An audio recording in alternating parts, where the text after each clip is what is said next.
Yo, what's good, everybody? It's your boy, Coach Smook. We in with the vibes this morning. Hope y'all feeling smooth and groovy.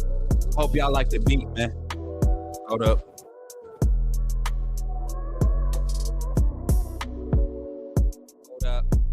Hold up. Had to do my Drake. Hold up. What's good, everybody? Good morning. It's your boy, Coach Smook, man. We here live in action with it. I'm here ready to turn up one more time. Listen, we popping the show off already like this? What are we doing? Shout out to my guy, Davin Jones, with the $50 super chat to kick it off with the morning. Can't even say good morning good before we start getting some love, man. Shout out to my boy, Davin. Hey, Davin.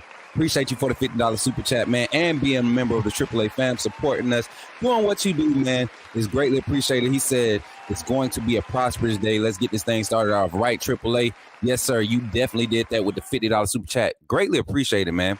Get your butt on his Gary, I'm coming, brother. I'm here, brother. I'm here. Listen, I had to get right, man. Had a few little technical difficulties in the back. Y'all, it's seeming like it's becoming more and more pertinent that your boy upgrade the equipment because we working. I ain't had to work my equipment like this in probably like 2 years, so I appreciate y'all for putting me to work, man. The beat about to put you to sleep, man. That John go hard, boy. That John groovy. Yeah, hold up, time out. Who was that? Was that Dwight or Antoine? Because one of y'all, oh, that's Dwight. Dwight, when you in the gym, how you about to go to sleep? You in the gym? You clearly ain't lifting. Somebody just be out here faking the funk on the nasty donk. What up, man? How everybody doing this morning? Listen, good morning, beautiful people. It's Tuesday, terrific Tuesday. We always winning. So nothing different from today other than the fact that we here for another day. You get what I'm saying? Grateful to God to be here in front of you all. Ready to get into some good talks, man. Listen, yesterday's show, I went back and I was listening to last night's show, and it was a good show, man. Today, I'm about to turn up the heat, though. Today, we about to turn up the heat. I think I found... If they show up, I might have found an Auburn fan to talk to us, y'all. So while we sitting here, being all nice and lovey-dovey and stuff, let's go ahead and get into the shout-out segment. Y'all know how we start this show off, man. Let me know where you watching from. Let me know where you watching from this morning so we can get into this thing and I can show y'all all the appreciation I have for y'all. Listen, this morning, I did not get to go to the gym. Again, not going to blame nobody, but yeah, definitely didn't get to go to the gym. So today, when I get to the gym, it's probably going to be like an angry lift day. So y'all help me get my energy right because I love to go to the gym. But I ain't going to say that. I ain't going to put nobody on blast, but Boss Lady was not trying to get to the gym this morning. Threw off my whole morning schedule, threw off everything, just threw it off. So we got to go after this segment, got to go at lunch. But I ain't going to trip. Boss Lady said, let's go later. We're going to go later, all right. We're going to go later. So whenever you're trying to train with me, don't miss no sessions, please, because it just throw off the whole day, okay? And you're going to pay for it later. We're going to pay for it later. I'm going to pay for it. You're going to pay for it. So we might as well go ahead and get up and get it done. Shout out to everybody watching where you watching from. Let's go ahead and start from the top, Marquita. He just be leaning. What are y'all talking about?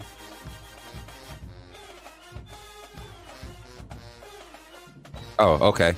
Yo, shout out to Gary Bama for life for Brunswick, Georgia. Gary, where you was the other day? You was somewhere else. That boy be everywhere. Zachary, he back home in T-Town. What's up, Zach? You ready to call in, ain't you? Zach already got the number dialed in. He ready to hit the call. But Jay to go, he watching from Hearts of Alabama. Birmingham, Alabama in the house. Franklin, 10 Town. Is 10 Town in Bama? Or is that Tennessee? I'm pretty sure it's Tennessee. Where I'm watching from, let me see. Where you watching from, Gil? You over in Madagascar this morning? You be traveling all the time too. Jordan Wright watching from Birmingham, Alabama. Be family. Watching from Nolans, baby. Watching from Nolans, man. We love Nolans. Listen, Nolans got some good food down there, boy. Carla Bailey is in the chat. Where you watching from, Carla Bay? From Mobile? Yeah. From Mobile. I like that. Come on, y'all. Run it up. Edmonton, Alberta, Canada. Time out. Go back. That was in Canada? Yeah, Bama Beauty. I keep forgetting you in Canada. I don't know why I want to feel like you like in Oregon or Washington or something, but you're in Canada. That's what's up, man. This is so we got 3 or 4 viewers from Canada. She's the only active one in the chat. We get to see we get to see like activity and chat rate and all that stuff. She's the only one chatting from the area, but there's 4 of them watching from Canada, which is crazy, man. Shout out to Canada, man. Showing love to the Bama Crimson Tide and Coach Smook Network. Cedric Williams, my brother, said, my boy is in here from Memphis, Tennessee. Go ahead and run it, sis. Can you share insight about the cornerback we acquired from Charlotte? Let me tell you, I watched the guy's film, and I mean, I guess we could talk about it. Nothing spectacular is my concern, but at the same time, we know we went into the portal with the cornerback room, the DB room, just trying to create some depth. If the guy can be developed, I mean, he's at the college level. He played at Charlotte. Charlotte had a solid defense, solid season last year.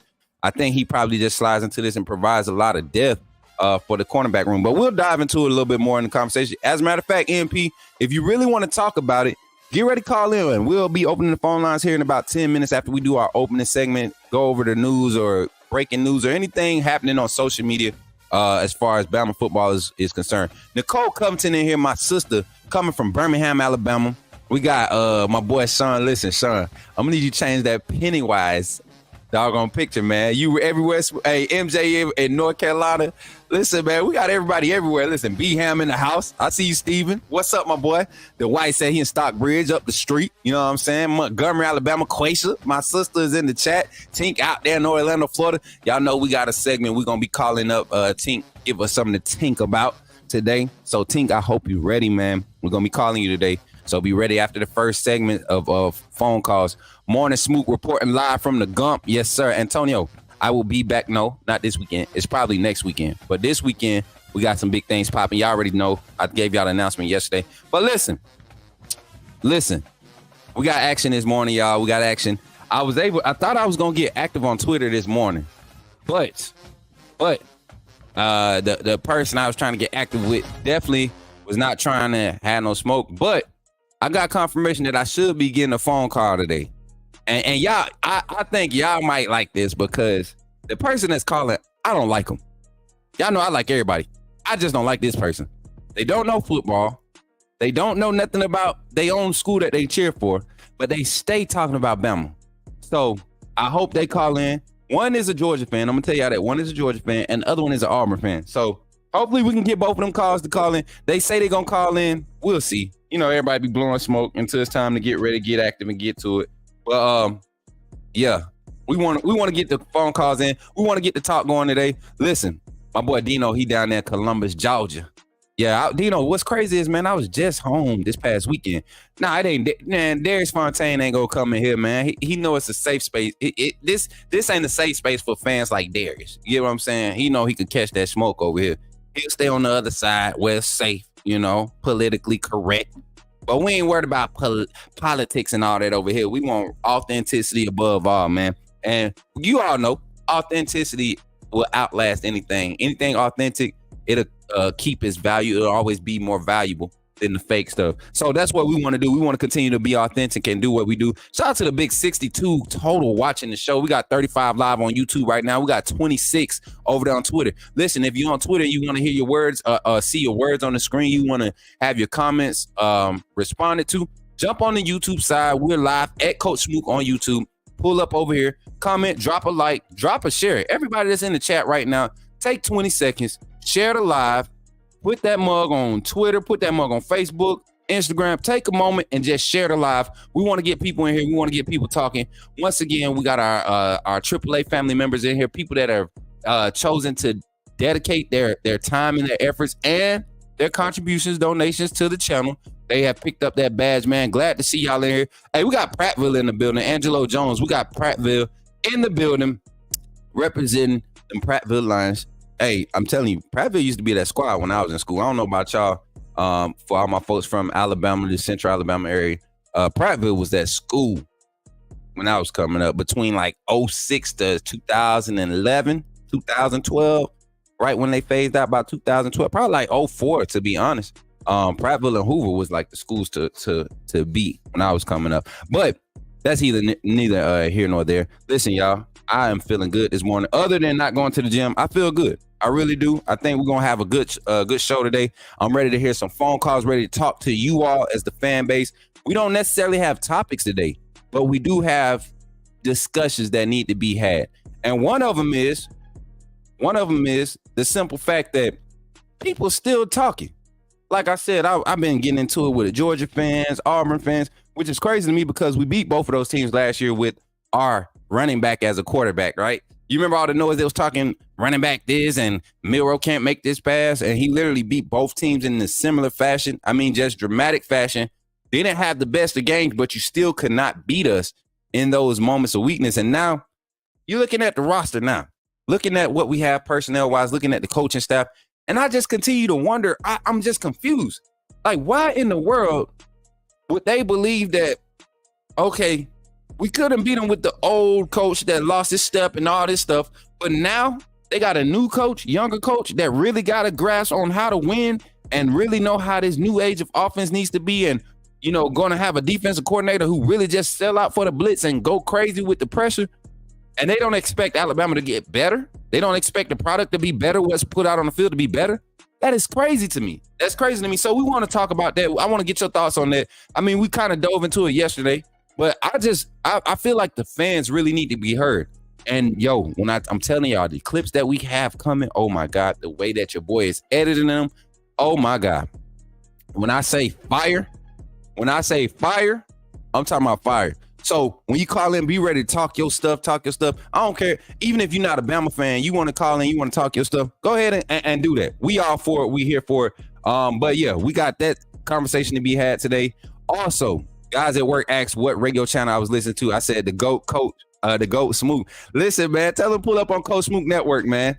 And what's crazy is people, we're trying to get this thing turned into a radio show. We'll still do the live, but we're trying to get some airtime, y'all. I really feel like with the personalities that we bring on, the content creators that we bring on, we will be able to create a real morning show, a real radio show where people come want to talk about football, family, and just, fun. Get what I'm saying? That's what we're about. Football, family, fun. Family, football, fun. Keeping God first, staying authentic. And that's what we're going to do. We're going to continue to grow this network. So without further ado, let me go ahead and pull my other laptop. I need to start this bad boy over. I'm going to go ahead and restart this, and while that's restarting, we'll do some small talk, man. Smack the like button, like my people, all my mods in the chat. Appreciate all the mods for showing up. Shout out to my producer in the back, Marquita.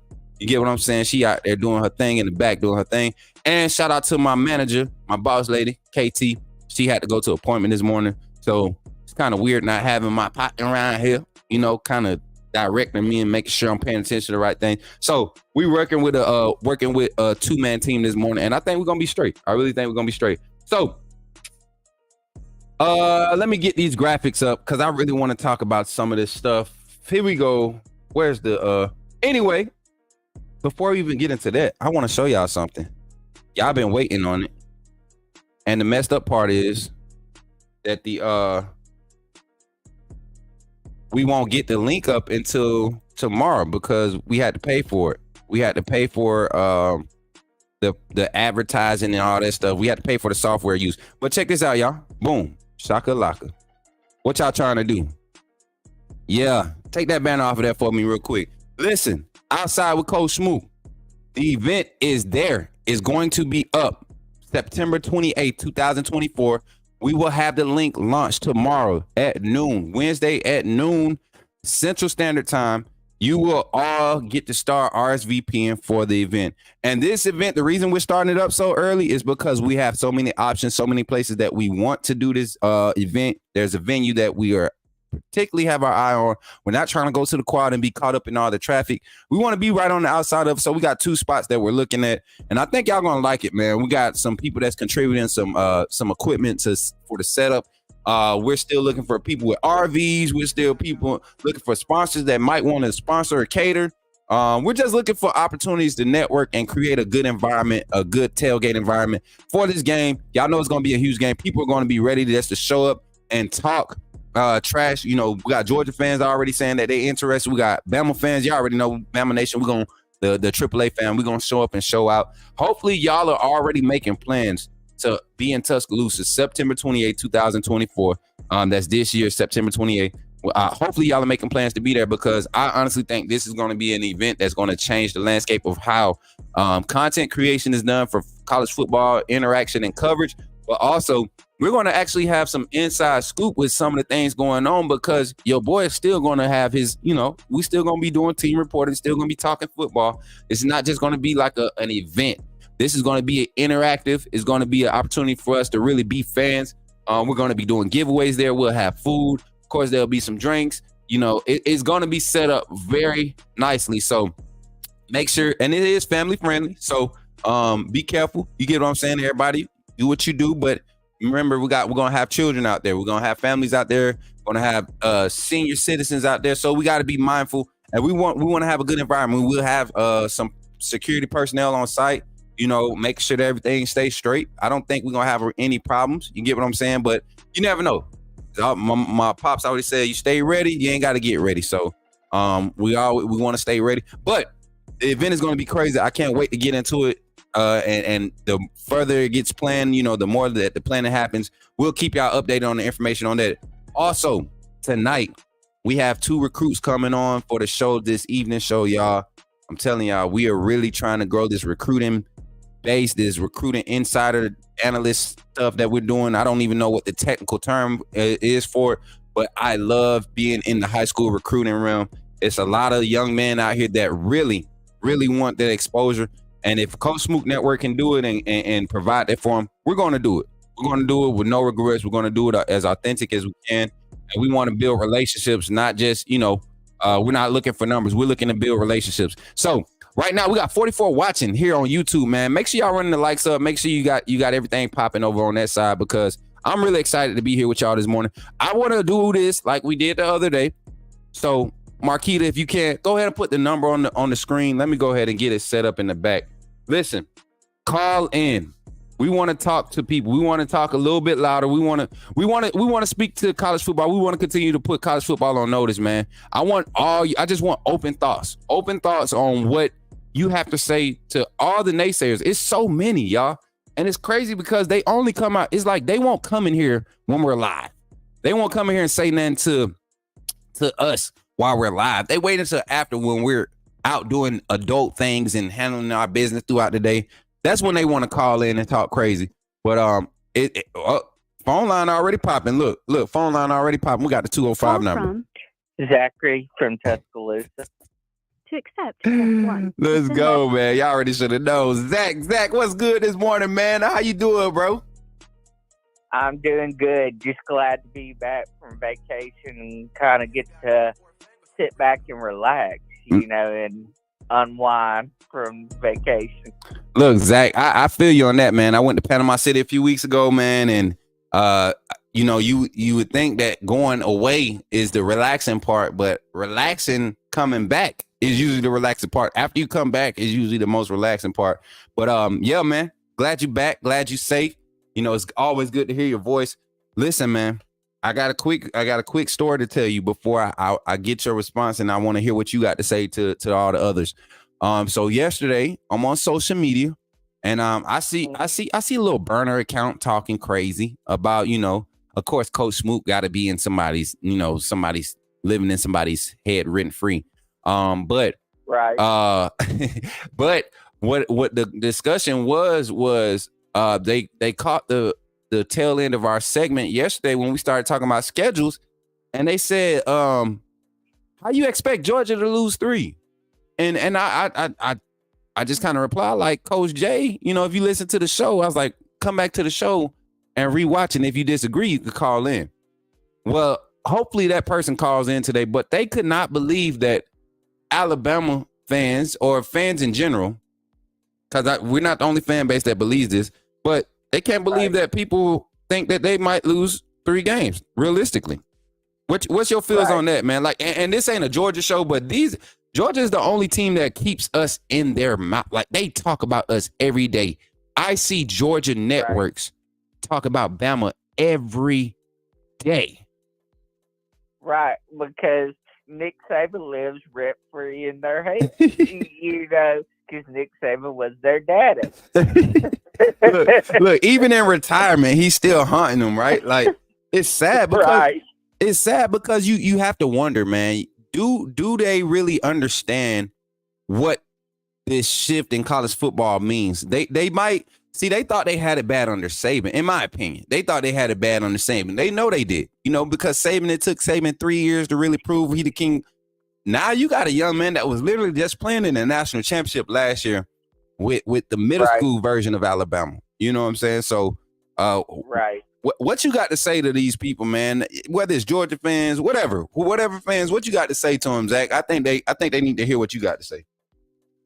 Right, and I could even see them losing maybe even 4 games, but I'll give them credit. I'll give them 10-2, 9-3. I can give them that because of Kirby Smart and how good of a coach Kirby Smart is. But in the past, even with Kirby Smart, when they played tough schedules, they struggled against teams that they shouldn't have struggled against. So we're just gonna have to wait and see what happens on the field. That's why you play the games, because what happens on the field happens on the field. Right. You can't do nothing after that. Once it's done on the field, it's up. Right.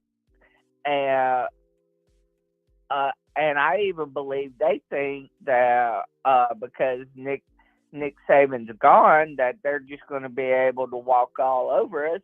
But what they don't realize is Coach Kalen beat Texas with a weaker team than what Texas, with less talent than what Texas had. Right. And I mean, their secondary was ranked close to the 100th in the nation last year, and yards given up, and and they still beat them. And Jamar Muhammad, their corner, shut down their top 2 receivers.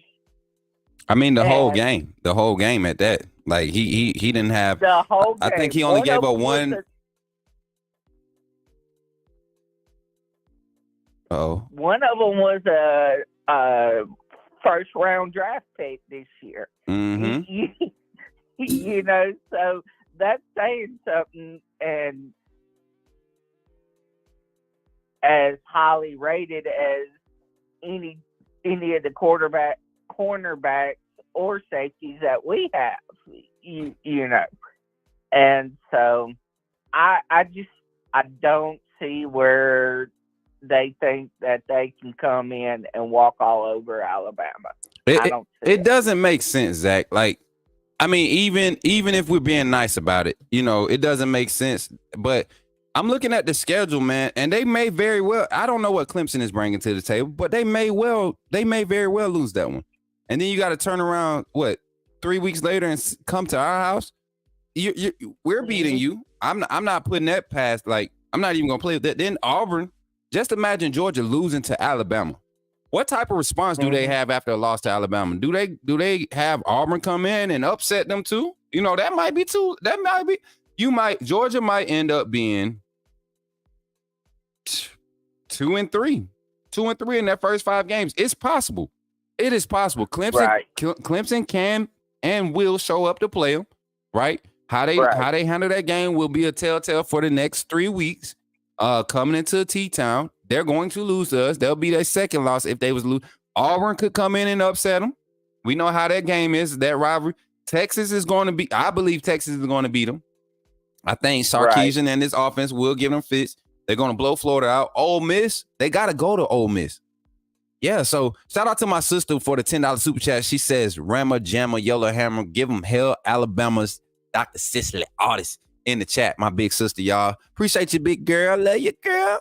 Much love, Roll Tide, all that. Look, I be forgetting I'm on the show. I can even see Tennessee beating them this year with Nico at quarterback. Listen, so in the first 7 games, Georgia could really have a crazy bad season if anything goes wrong. Like the smallest thing, and what will help is they will always have a solid defense, right? There will be teams that don't have an offense that they won't, be threatened by. But the teams that do have a legit offense and that could play, maybe get 2 or 3 stops in a game to get their offense some extra possessions, those teams are going to give Georgia a problem. Georgia's going to experience a problem like Alabama did in 2019. I want to say that was 2019, where we had the offense, just no defense. So I feel like that's what's going to happen with Georgia. And if we look at that, man, Clemson, Alabama, Auburn, Texas, Ole Miss, Tennessee, that's 1, 2, 3, 4, 5, 6 games. 6 games where you can possibly be like in trouble, Georgia. So I would, if I had to give a message to the Georgia fans, Zach, I'm gonna tell them to pump their brakes, sweep around their own front door before they try to sweep around mine. Mind your business. Right. Worry about what you got going on over there. Don't worry about what we got going on. And that's how I got to go. What you got to say to him, Zach? I can't say it on YouTube. You can say it. Listen, and that's the fun part about it. See, you can say it. I can't say it, but you can say it. Because guess what? When I go back and edit this bad boy, you ain't the only one. Coach J, Uncle Jay was acting up on here yesterday, being mean, saying mean stuff to those people. And then, but go say Auntie Janet came on. Y'all remember Auntie Janet came on the first night and she went in. So you can say whatever you want, man. What you got to say to these folks? We about to beat that ass. My boy Zach, he said, "Hey, we about to BDA, man. Beat that, baby. We up for it. We with it this year." Listen, Zach, you already know, man. I hope you were ready this morning. Because honestly, I'm ready this morning. Honestly, this is the highlight of the morning show. This is how we kick it off. So whenever you ready, Zach, give us the selection for today. Let me turn this music down. Hold on. Let me turn the music off. Hold on. Let me sit back real quick. Zach, take it away, man. Watch me whip. Watch me nay. Oh, watch me. Oh, watch me. Watch me whip. Watch me nay. Watch me whip. Watch me nay.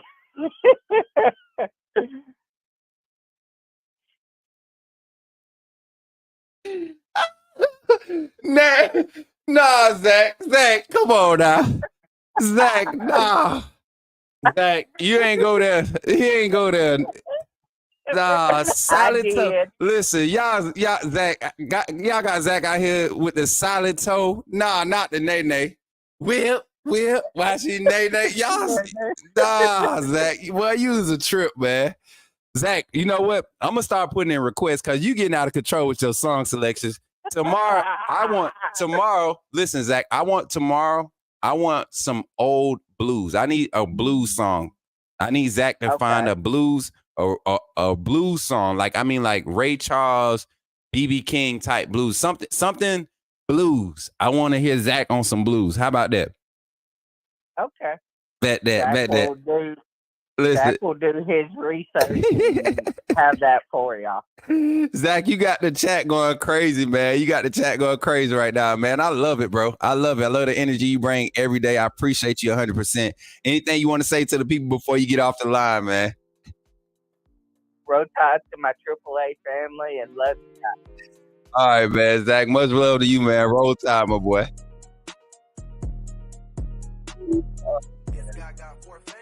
Yeah. Hey, man. Oh, man, I said, hold up. I thought he was singing a country song at first. And then I heard Nay. I said, hold up. This joker done whipped the Nay on us. Nah, Zach, you acting up now. Listen, phone lines are still open, man. 334-625-1121. Call in. Let's talk to these haters, man. You can't find the fan funder link. If one of the mods could find the link, man, and post it in the chat. Let me see. I may be able to do it from this side. It's always hard to do it when I'm like the person on the channel doing everything. Not doing everything, but live on the channel. It's hard. Here we go. I think I might have found you.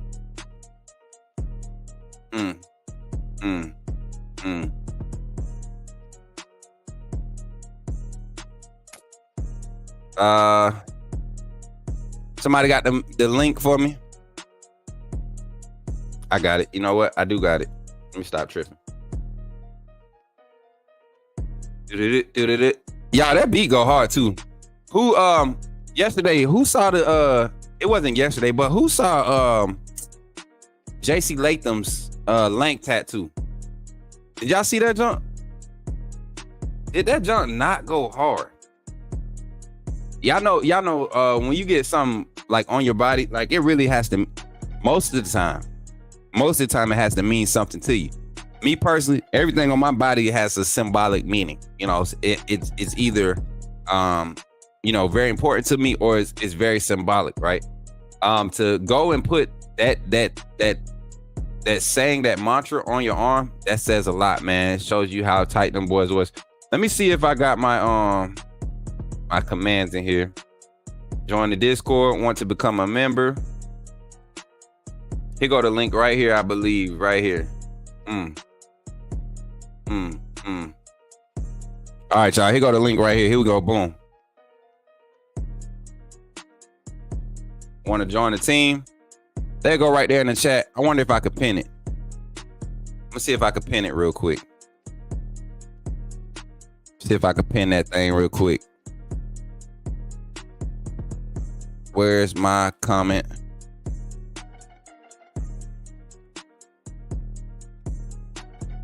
Did it post in here?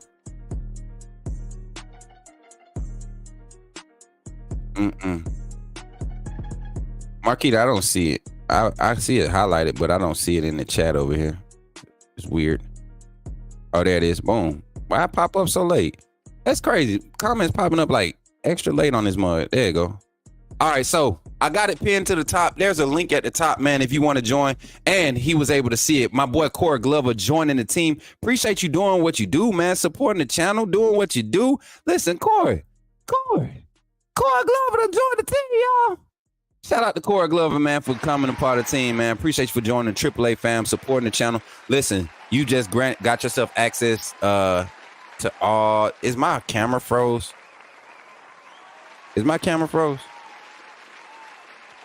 I think so. Lord Jesus, help us, baby. Help us, baby Jesus. All right.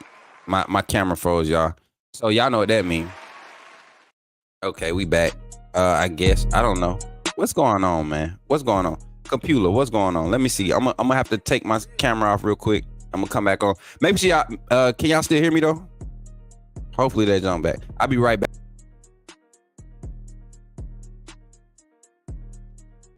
All right, look like we back. Boom. No, we not back. Did y'all keep playing? Y'all see that? So y'all remember what I had to do last time? I had to unplug my camera, plug that mud back up, plug it back in, plug it back out, do all that stuff. So what I'm gonna do is I'm gonna do that right now. While we waiting, y'all get ready to call in. We still want to talk to these. We want to talk to these Auburn fans, Georgia fans, Florida fans, Tennessee. We want to talk to them. I want your voices to be heard. Give me 2 seconds to get this camera stuff straight.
And I think I might be back. Shout out to Bama Beauty 780 for the $6.99 super chat. She says, sliding to wish Coach Smook and our AAA family a blessed day. Listen, I appreciate you. Again, the camera's acting up, so we're going to remove it.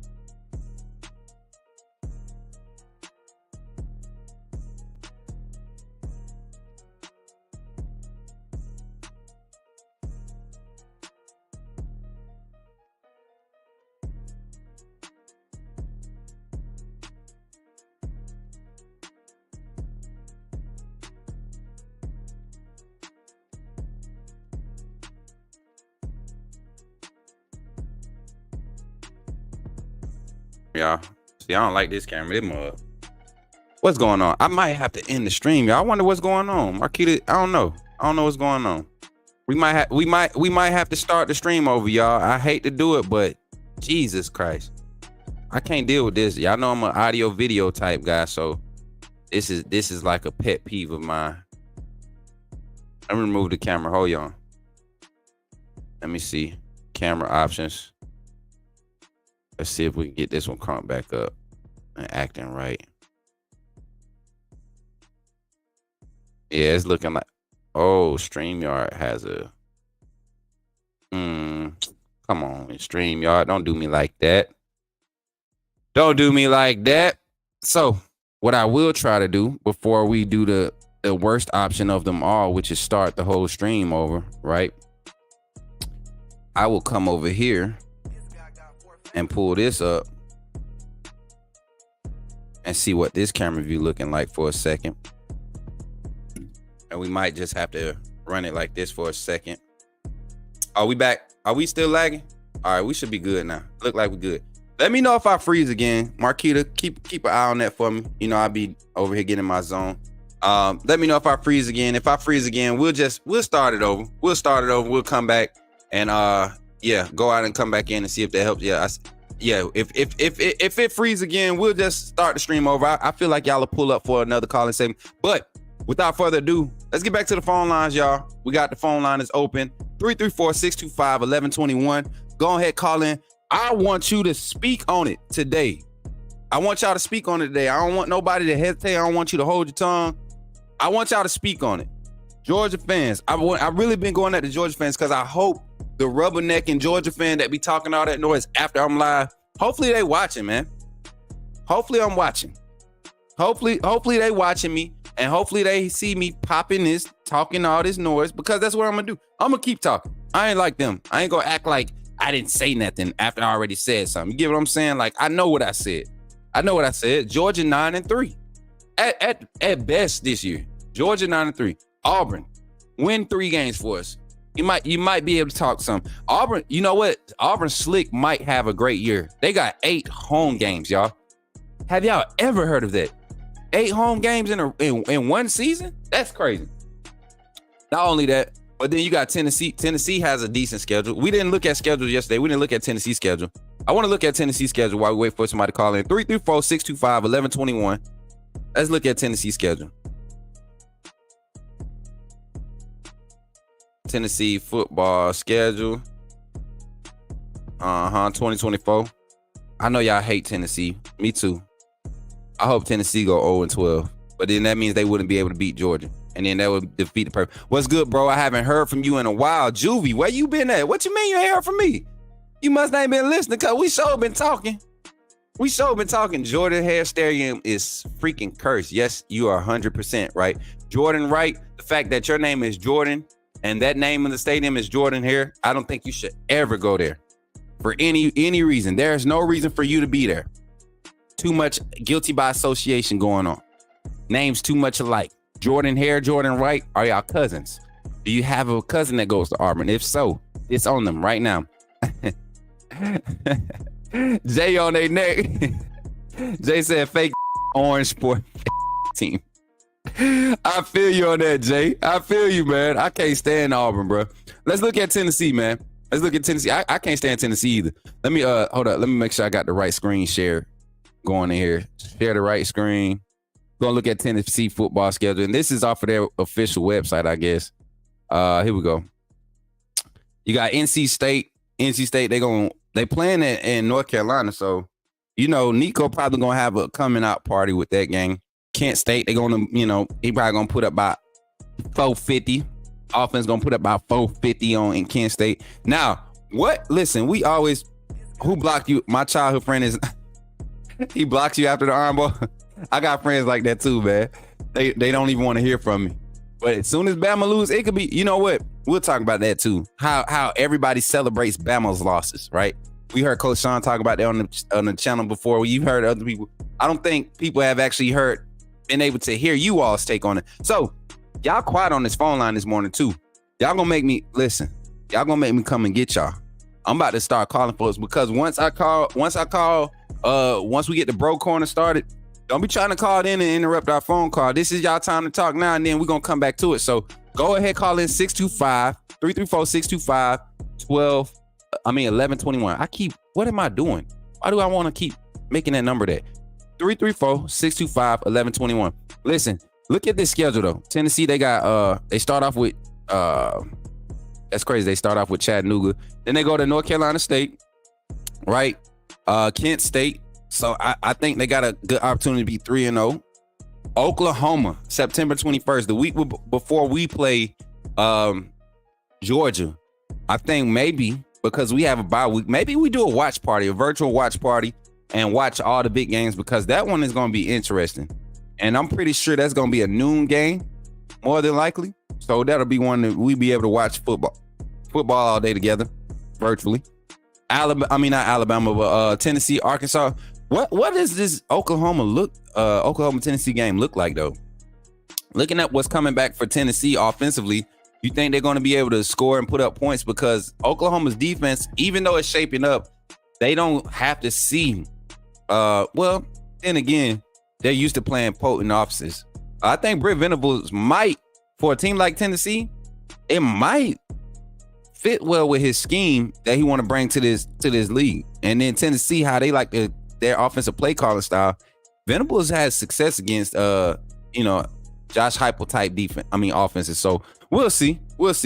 I if I had to go off top of my head because of that Oklahoma, that might be the first real test for Nico and this Oklahoma team. That'll be a big game for them if Tennessee comes in undefeated. So, it looks like that's what happened. I think Oklahoma probably pulls that one out. So that'll be one loss for Tennessee. Arkansas, they playing at Arkansas. They're going to beat them. Versus Florida. You never know with Tennessee, Florida, but I just feel like Florida is in such a bad position. Tennessee going to blow Florida out. I just don't have no faith in Florida this year. Hey, this game right here, y'all. This the one that I'm not necessarily worried about, but if I had to guess which one we might lose or we might struggle in, I'm telling you, this one is the one where we have to go because they're going to get up. Anytime Tennessee get up to play, is going to at least one time out the year they're going to get up to play against Bama. They're going to get up to play for Bama. They could be 1-8 at the point when they see us. They're going to get up to play for us. So Tennessee, that game, that's the one to watch. Kentucky, how do they rebound after losing to us? Well, they actually get a bye week, so that's another win for Tennessee. Mississippi State, they're going to win that one. Georgia, they might beat Georgia in Athens, right? Dang, Tennessee might have an opportunity to go like 10-2. Tennessee might be 10-2 this year, and I hate to admit that, but Tennessee might be 10-2. If Nico progresses like I think he will, I think Tennessee will be 10-2. Venables is going to send pressure at Nico all night. 100%, Cory. I'm right there. I said that. Brett Venables. I think that's what Kane Womack is going to do too. Early in the season, he's just going to dial up the pressures like no other, because you don't want to chance it. You don't want to chance it. In today's style of defensive play calling in the college football game or in the football game in general, you see a lot of the successful coordinators being able to impose their will early, blitz play calling, all that good stuff. So, yeah, we got a number on the line. We got a 205 number here calling in. Davin Jones from Birmingham. To accept, press 1. To send a voicemail, press 2. Shout out to Davin Jones. What's up, Davin Jones? You're on the line with Coach Smook, man. Talk to me, man. How you feeling? Man, I'm good, Coach Smook. What about you? I'm good, man. Good, man. Look, glad to finally have somebody call in. Look, they look, Davin, I'm gonna tell you about your people, right? I'm gonna tell you about your people real quick, right? They watch you get jumped and watch you get beat up in the social media side, and they support you. Then when it's time to call in, they get quiet, man. What's wrong with them, Davin? Man, I don't know what they got going on this morning, man. It don't matter, man. Look, as long as they hear, that's all that matters to me. I like picking at my people, but as long as y'all hear, that all that matters, man. I just opened the phone line so I could be able to get this dialogue, man. I think this is what the new wave of being a fan should be about, getting the fans' voices out there. So, Davin, today, glad you called in, man.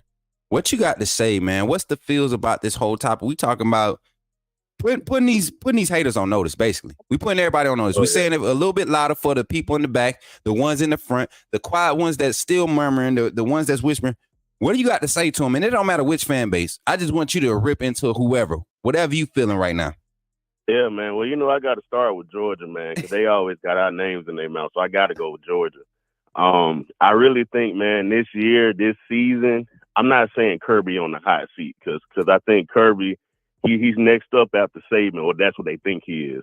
Mm-hmm. But I really think this year, man, Kirby going to have to put up a shut-up this year. This is going to be the season that's going to show if Kirby is the next Dabo or if he's going to take that mantle as the next king of college football. I really do. Because he has no excuses this year. His daddy retired. This is the season, man. He got to put up a shut up this year. Not his daddy retired. I like how you slide. I like how you tried to slide that in there, man. Hey, 1-6. Listen, and it's what's crazy. It should have been 0-7. To be honest, right? If it weren't for our 2 wide receivers going down, it would have been 0-7. The funny thing is, it wasn't even the 2 wide receivers. We was about to do it with 1.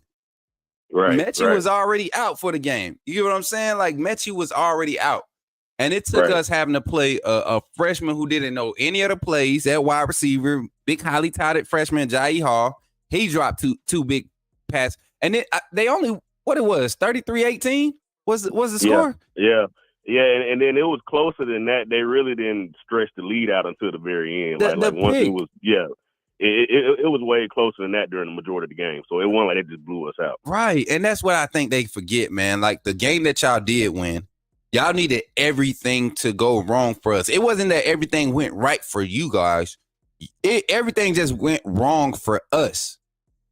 Literally, you guys, I think J-Mo had 108 yards or something but when he went out. It was he had already broke 100 yards receiving when he went out. So it's I don't know. Georgia fans are delusional at this point if they think that things are going to shift. And like you said, I'm right there with you. Kirby has no excuses. Honestly, to be honest, Kirby has never had an excuse. Kirby didn't have to go and rebuild Georgia's program. He didn't have to go rebuild a roster. None of that. Rick had that team in top 10 recruiting from the time they started doing recruiting ratings all the way up until the time they left. He only had one class outside the top 10 and they were number 14. So I don't understand what Georgia fans are complaining about. Like Kirby Smart was supposed to do all this different stuff. Just accept it, Georgia. Y'all gonna be Bama's little brother. Y'all gonna be Bama's little brother for the foreseen future. And it's about to happen this year. Right. And then I got another one, Coach Smook. Go ahead, run it back. Run it up. I'm with you. I got another one. I don't know if you're gonna like this one. I'm not buying into the Ole Miss hype. You're not? I can't do it with Lane Kiffin, man. I love Lane Kiffin as an offensive coordinator, but when it comes to him as a head coach, I just can't buy into it, man. I'm sorry. Lane always gets in the way of himself. Like I don't know if you ever heard this story of when Lane was our offensive coordinator and we played against USC. Saban told Lane to take the air out the ball. He said, "Lane, we ahead of USC. Take the air out the ball." Lane Kiffin still ran a play, threw a touchdown on USC, and Saban went ballistic on him. Yep. Lane Kiffin has not matured since then. Lane Kiffin is still that same Lane Kiffin where he has to prove a point more so than win the game. And I just don't trust Lane. He got all these portal dudes. I don't necessarily agree with building your team solely through the portal. I don't think that's a winning formula long term. I just don't see it with Ole Miss. I like if they had a different head coach, maybe. But Lane, I just don't see Lane as a national championship winning coach. I can see Lane Kiffin. I look at him like people look at Ed Orgeron. I think he could, if he had just a super talented team one year, I think he could have a year to where he may just look up and win one. But I don't see Lane going on a run like a Saban or a Kirby or even a Dabo Swinney. I just don't see it. I agree with you about 85%. And I'm going to say it like this. Because I think, and I agree with the fact that Lane is going to Lane. I said this the other day when we were talking about Ole Miss and Georgia, right? I said, I believe Ole Miss will beat Georgia if Lane doesn't Kiffin. You get what I'm saying? If he doesn't Kiffin and he plays to win the game, they beat Georgia easily this year. right? They win a lot of games this year. But you look at what Lane, like you said, what Lane's done in the past, he's always going to Kiffin it. You know what I'm saying? But I will say this. Lane is one of those guys where, yes, he's had head coaching jobs, but Lane could be the best offensive coordinator in the nation if he was just an offensive coordinator. What hurts Lane's, I guess his image as a coach or his persona is the fact that he has to be a manager too. And he's not a great manager. He doesn't manage time well. He doesn't manage like the hostile situations. And that's what made him resurge. He didn't have to manage anything under Coach Saban. You know, he had that leeway, or he had that space to make a mistake and it not necessarily be on him. You get what I'm saying? And that's the difference between Coach Kiffin and let's say even now, I think Sarkisian handles game situations better than Lane Kiffin, which Lane isn't a CEO. Lane's a good COO, but he's not a good CEO. Not even. He's a head man. Lane is a good floor supervisor. Right. How about that? You know, I don't know if y'all familiar with call centers, but you got like your program manager, then you got your floor managers, then you got like floor supervisors. Lane is a great floor supervisor. Floor supervisors are the ones that deal with the CSRs, the agents that actually be on the phone, answering the phone and stuff. The floor supervisors, that's what I was when I first worked at the call center. I was a floor supervisor. You get what I'm saying? I just interact with the people answering the phones. I make sure they show up to work on time. If they not, I document it, make sure they KPIs being reached, all this stuff, right? But then once I got promoted to a manager position, I didn't deal with them directly anymore. You get what I'm saying? I had to manage those people, the supervisors that was under me. I had to manage them and allow them to work that. So I think Lane is probably in over his head a little bit as a head coach, but we've seen coaches like this, and I feel like he probably 3 or 4 years or 3 or 4 big losses, big game losses from getting over that hump and finally learning how to coach to win instead of coaching to prove a point, like you say. Right. What's another one, man? I know you got some more. You got you hit Georgia, you hit Ole Miss, and I thought we was gonna go way left, but we share the same thoughts. What's another team, man? And we don't too much care to acknowledge Auburn. They just shooting in the blind right now. They ain't even on our level, man. I don't concern myself with that Cal College, man. Another one, Tennessee. Cool. This is my thing. I like Nico. I like Nico coming out of high school. I think if it wasn't, I'm just being real, I think if it wasn't for NIL, Nico would have been at Bama. That's just what I've heard multiple people say. Yes, 100%. If it wasn't for that big NIL deal. And I ain't hating on the young fella for getting his bag. I mean, get your bag, Nico. This is what I'm saying, though. They're anointing Nico like he's the next Bryce Young. He's the next just that it quarterback. What I saw last year, I didn't see that. And Josh Heupel's his offense is really built on that passing game. Oh, yeah. I didn't really see that from Nico last year. Now, of course, he's still developing. I'm not saying he couldn't get better this year. I mean, he was a true freshman last year? Mm-hmm. So, I mean, he's still developing. So I'm not saying Nico can't be that quarterback. I'm just not sure if Nico is ready to be that quarterback this year. I think we could see Nico go through similar struggles like we did with Jalen Milroe last year, how he had to develop, take his licks, and, struggle a little bit. And then we could see maybe later on in the season, we could see a better Nico. I'm just not sure Nico is ready this year to lead them into the promised land, especially with some of the losses that they've had on that defense. Listen, so I'm gonna take the other side of it. One thing about, and I've been able to watch Nico from, like you said, from high school.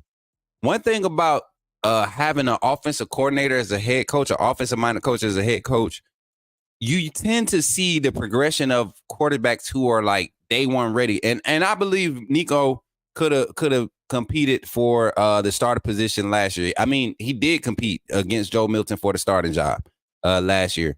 So I feel like under Josh Heupel, maybe under a different coach, Nico would have like a big learning curve or a big adjustment curve. But this is an offensive-minded coach who really just took Joe Milton, who's probably got the strongest arm, that had the strongest arm in college football last year, but definitely was not the most accurate. And you saw the play calling that he dialed up against Bama, and how The play calling adjustments were there. He just didn't have a quarterback who, at that time, and Joe Milton, that could understand the adjustments that were being made. Because there were opportunities there, even when we came back on Tennessee last season and ended up winning that game. There were opportunities where Joe Milton just didn't understand the concepts that was in front of him. Same thing like we ran into with Jalen Miro last year, and how, good play calling, but sometimes he didn't understand the extent of the play. With a kid like Nico, a coach's son, a quarterback, and if you ever watch any of his behind the scenes stuff with his family, his dad's a very knowledgeable guy, offensive minded guy. Coordinator. I think that was his coordinator at high school. So you look at Nico, man, what he brings to the table. I think if anybody's going to have a crazy year of growth as far as like just steady progression and getting better week by week, it'll be Nico. He is set up for him. He has skill sets around him at the wide receiver position. They got a nice, decent room of running backs. Not anybody explosive or that pops off the paper, but guys who are willing to play their part. And when you got that many options for a young quarterback who already wants to toss it around anyways, and he's not going to be a deep ball guy all the time. Nico is a fast ball guy. He wants to play that quick pitch style, and I think it works out for him being under Josh Heupel. So I'll say this: Tennessee, I don't believe the hype, but if it happens, I wouldn't be surprised. Okay, I can take that. Yeah. Oh yeah, King Mario in the chat, and see, he said, and this is where I really came on to Nico as far as evaluating him. I started watching this OT7. Shout out to Overtime Sports on YouTube and their network. I started watching OT7 7-on-7 probably like 2-3 years ago now, and Nico was his team that his dad was coaching. I forget their name, the TOA or something like that. That's when I started noticing him. And you could see the difference as far as how he was dissecting defenses and these kids aren't running full playbooks and all these, but you're playing against talented guys like all these 4 stars, all these 5 stars, all these highly touted 3 stars from the next 2 to 3 years that's coming out of high school. That's what this league consists of on both sides of the ball. And he's making some crazy good throws. And I don't put a lot of weight on the 7-7, but it does tell you a lot from the quarterback position, what they see and how they process things. So that's why I would take that side on it, though. That's why I would take that side on believing in Nico, this Tennessee hype, and all that stuff. As much as I hate to do it, man, they are poised to have a successful year, and he will be at the helm of it. Oh yeah. I like Nico out of high school, so I'm definitely not crapping on the young man's talent. Yeah. I just don't know if he's ready to take that step this year. But if it happened, I wouldn't be surprised. So I'm with you on that. Right. Now, what about, and this is kind of going into the kind of the light side of things.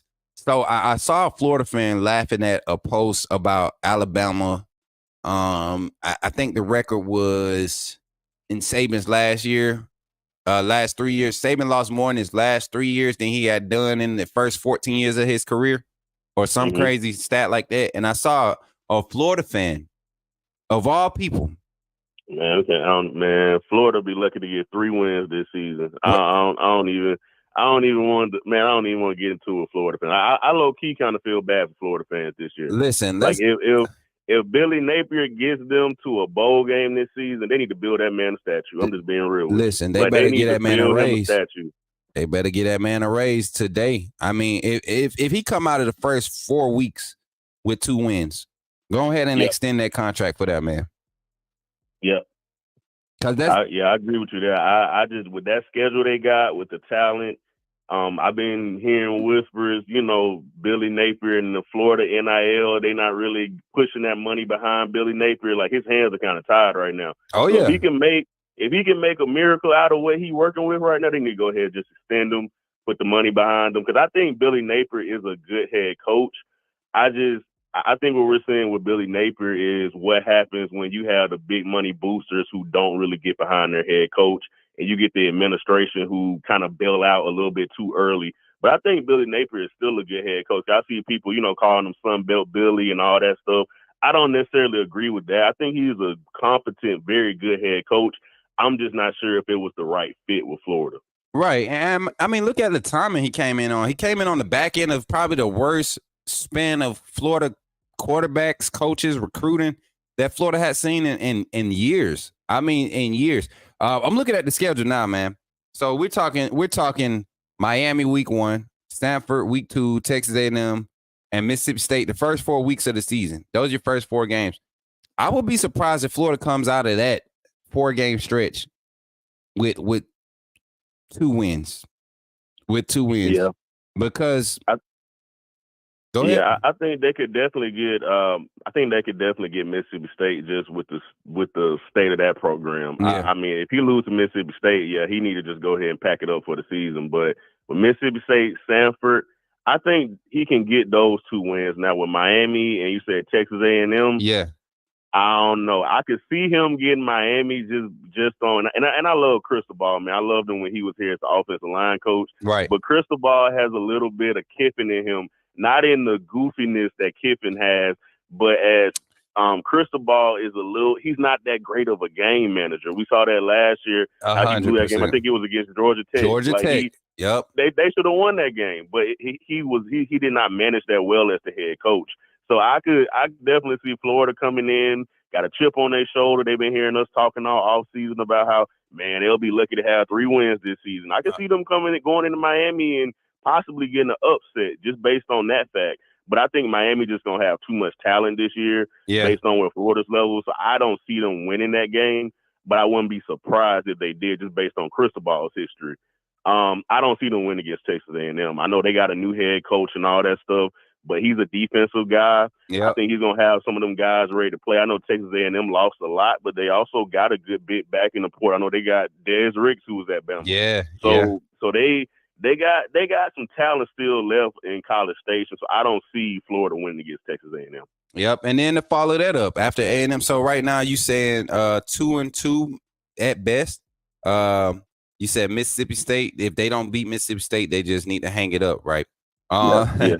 UCF has been pulling some guys out of the portal on the offensive side. Sneaky, man. I know a lot of Auburn fans right now, and I said it when they fired Gus. I said it. I said, you guys need to realize you're not Bama.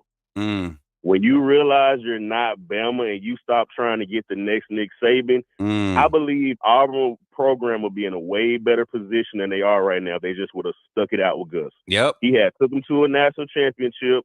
He had won a national championship as an offensive coordinator there. Beat Gus Saban 3 times, right? Auburn. How many times he beat Saban during his span? Was it 3 times, 2 times, or 3 times? Yeah, he beat him a few. Yeah, it was at least 3. Yeah, it was at least 3. So he at least kept y'all competitive.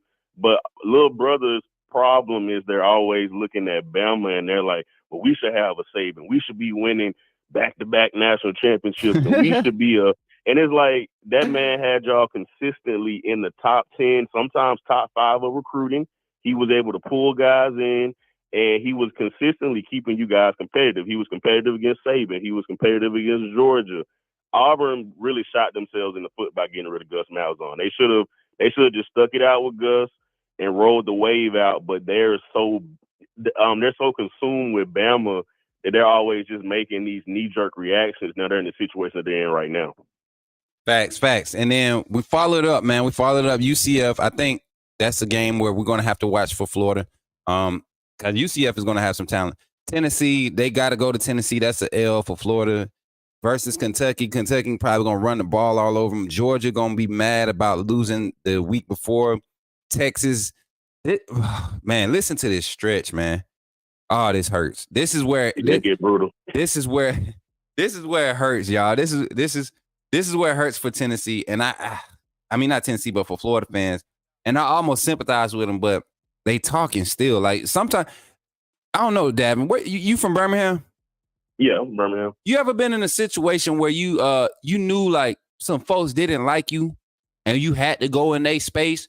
Did you go in there like talking crazy, or was you like on high alert, like just ready for whatever, and then on top of your stuff, not necessarily quiet, but you was a little bit more subtle about your movements, just so you were prepared, right?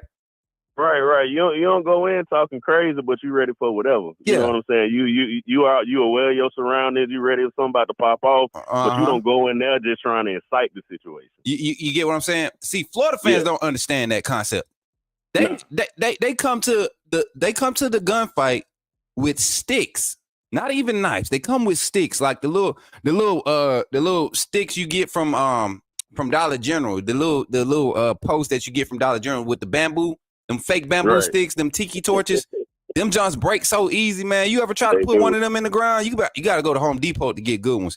But you ever put one of them in the ground? They break so easy. That's what Florida fans be showing up to the gunfight with, thinking that they got a chance. And this part of the schedule makes me feel sorry for them. They go to Tennessee. Then they got Kentucky, who's always going to have an offensive line, who's always going to have a run game. They're going to have 2 running backs. They're going to have a strong run defense. They bring in Kentucky in for homecoming, which I think is a huge mistake. Then you got to go to Jacksonville for the what is it called, the cocktail party, right, in Georgia. Mm-hmm. Then you got to go to Austin and play Texas. Then you got LSU coming in. Then you got Kiffin and Ole Miss, who probably going to be suffering after a game that they shouldn't have lost, right? And then to end the season, you got Florida State.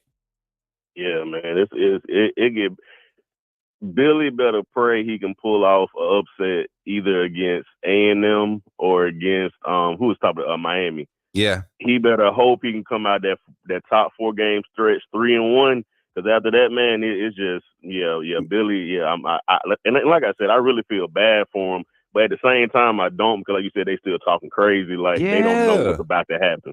Yeah, it's like them folks that be bragging about having steak and shrimp, and they got dog. We ain't gonna talk about that. We ain't gonna talk about that because your friends look better than mine. But you know what I'm saying? I ain't gonna talk about it, man. Listen, if that's what you're doing, hook a brother up. You get what I'm saying? Florida, y'all out here using these stamps and stuff, and y'all really ain't got it like that. Y'all really ain't got it like that because it show up every year when it's time to get down to the nitty gritty and play some ball. Davin, I appreciate you, man, for putting these fan bases on notice. Anything you want to say to the fans, to the family before you get up out of here, man?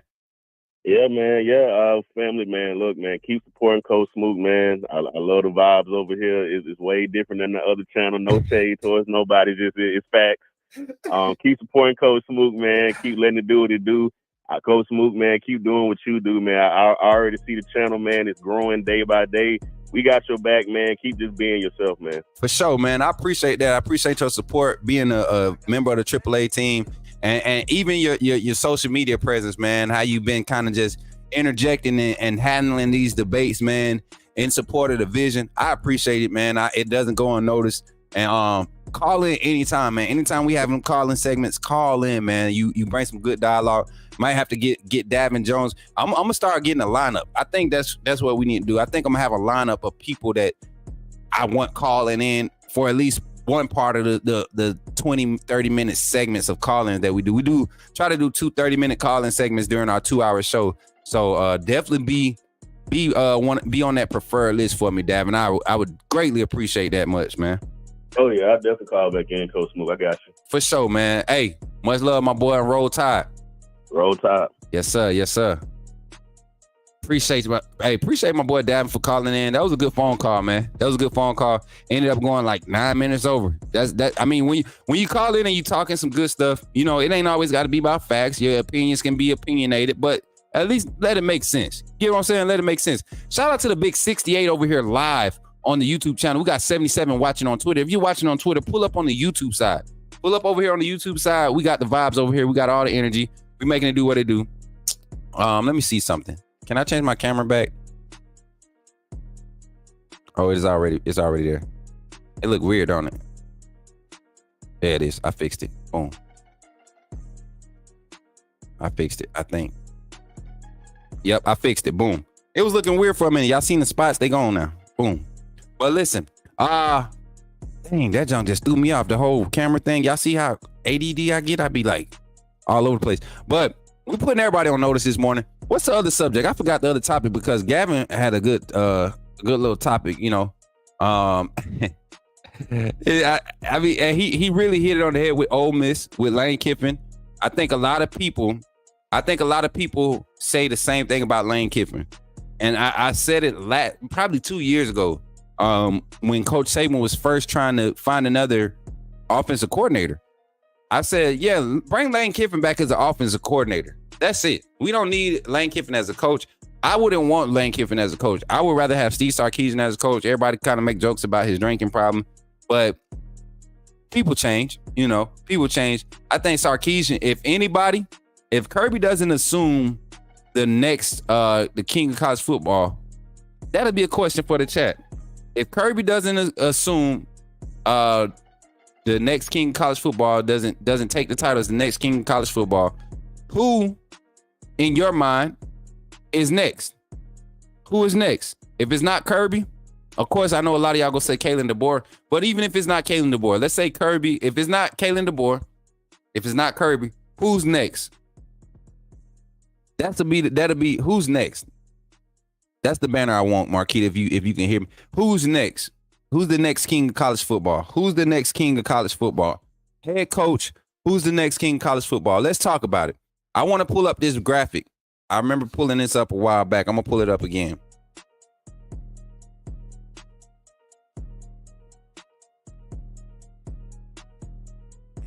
Here we go. All right, this is the PFF college football ranking all the. Oh no, this ain't the one. That's 2023. ESPN had a top 10 college football coaches. In 2024, they released this. What date?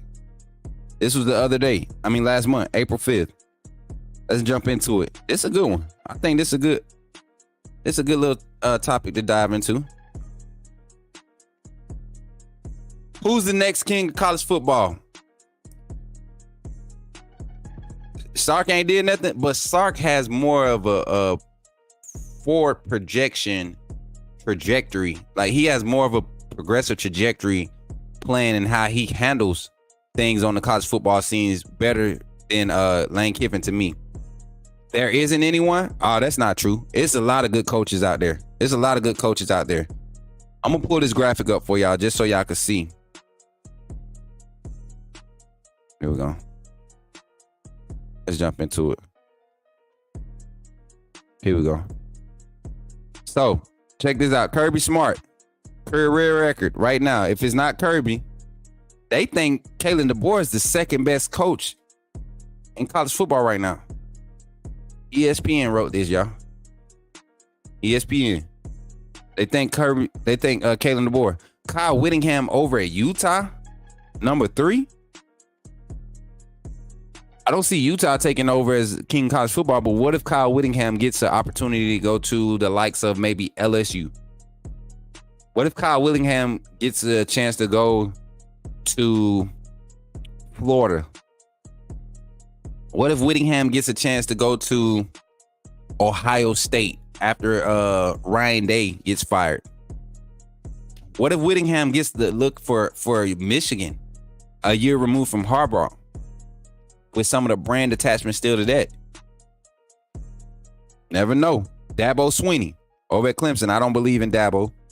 Mike Norvell at Florida State. Don't believe in Mike. Anytime you let players feel okay with quitting because it's a bowl game, I ain't rocking with it. Dan Lannon. I think Dan Lannon has a bright future as a head coach.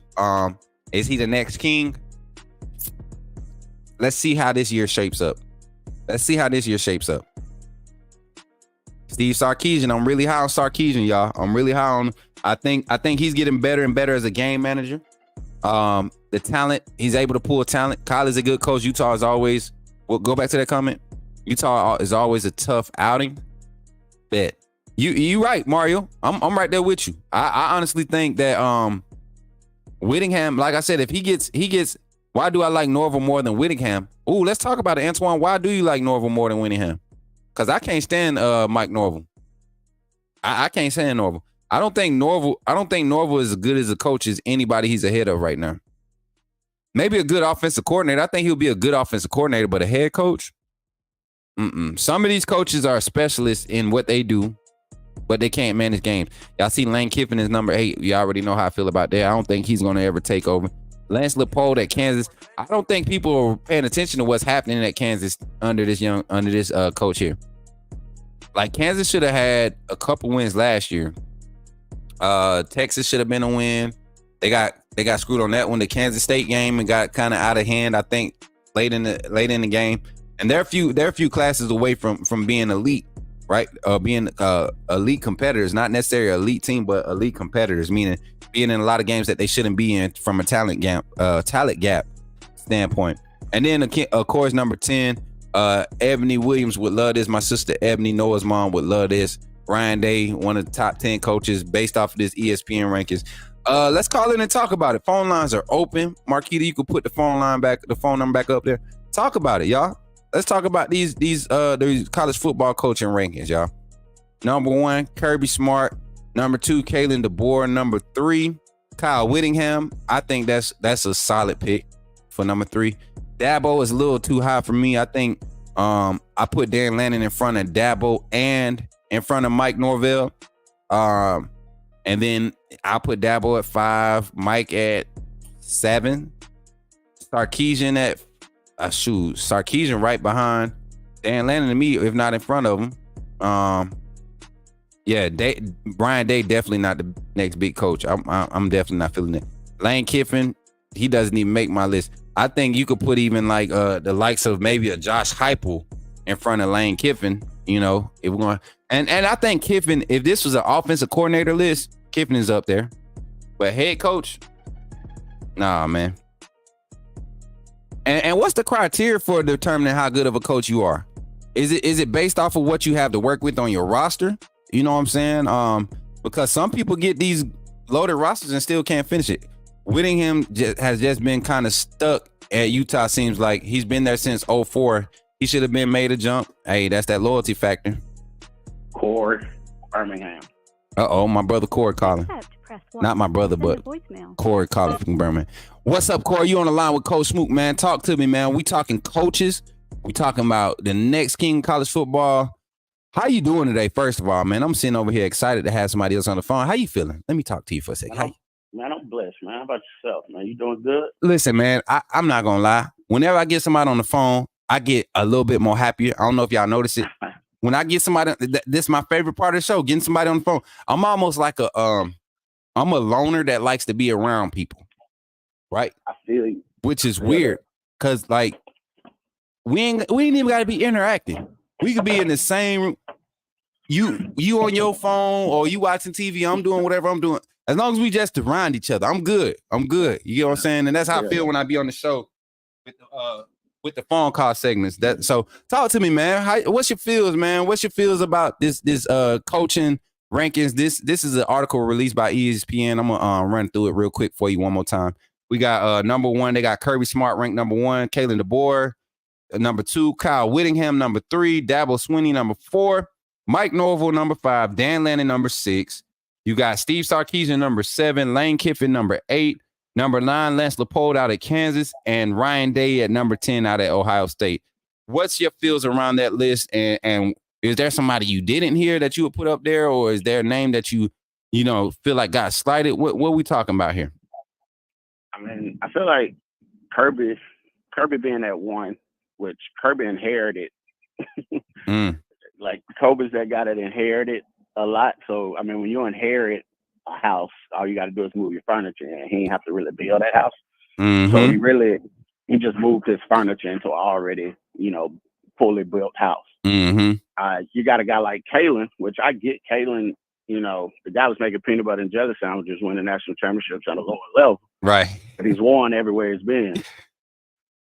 And then you got, Kyle Whittingham, who I like Kyle. Kyle gets to a place like a Florida. If he gets a LSU bag, if he gets, if Kyle gets to dipping into some of those bags, he out in Utah where they ain't really spending money for players. If he gets to dipping into them bags and winning, it's different. I feel like what you're using, the tools you're using to build, it's really what's putting a lot of these coaches ahead of the Mike Norvells. Mike Norvell runs out and gets 40 kids out of the portal that's 26 years old, 20, you're playing with, like, I don't really respect your coaching as far as the difference between Kalen DeBoer, who's doing it with 2 and 3 stars. All right. I get Kirby. I love Kirby because what Kirby did for us, but you're doing it with, top talent. Lance Leipold out of Kansas. Once he gets to a big spot, he's going to shock a lot of people. Like, right. I'm shocked that Texas A&M didn't hire him over deep, but whatever. But a lot of these coaches, man, they just playing with bigger bags. Dan Lanning playing with a bigger bag. Sarkisian's playing with a bigger bag. And when you get to, let's see these guys that's playing with these little bags that's winning. Kyle Whittingham's knocking off SEC teams, with nothing. And that's Sam Rising. That's what I'm saying. Like, I just seen another name in the chat, man. Chris Kleiman. To not see Chris Kleiman on this list, knowing that what he did at North Dakota State, but then he comes where he's at Kansas State right now. Yep. You put it. What if Kleiman would have slid into that Washington role that Kalen DeBoer just left, and had that roster of talent that that incoming talent that Washington has, to go and make another impact in another new conference. Like a guy like Kleiman would capitalize on an opportunity like that. But even with an opportunity like a LSU, Texas A&M, or a Mississippi State, or you get what I'm saying, like Arkansas. Yeah, Arkansas. Arkansas's playing with a big bag, and people don't even realize that is a big job. They just don't want to fire Sam Pittman because he left. Mm-hmm. And the thing is, I think Sam Pittman is a great guy. He's just not a great head coach. He's not a great head coach.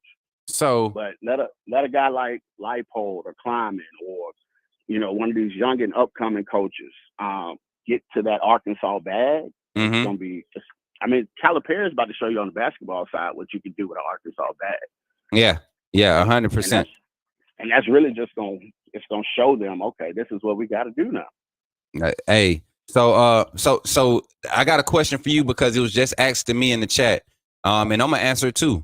MJ Peculiar Misfit says, hold on, I'm gonna go to this when I start, says right here. He said, This is your question, Coach Smook. What are the criteria to be the next king of college football? So I'm gonna answer this and then I'm gonna let you respond to this. My criteria is, are we winning? What is our win percentage? How many conference victories are we having? Like, are we dominating our conference, our division? The SEC no longer has division. So now, can you dominate your conference? Is your conference record consistent over a 3-year span? Coach Saban did it in 3 years. I think whoever's next needs to do it in the same amount of time. Under one in one tenure, not at different spots, but in one tenure. So if Kirby had won a national championship in his 3rd year at Georgia, while Coach Saban was here, we wouldn't be talking about Coach Saban as still the GOAT. We would have been talking about Kirby being the next one, right? For sure.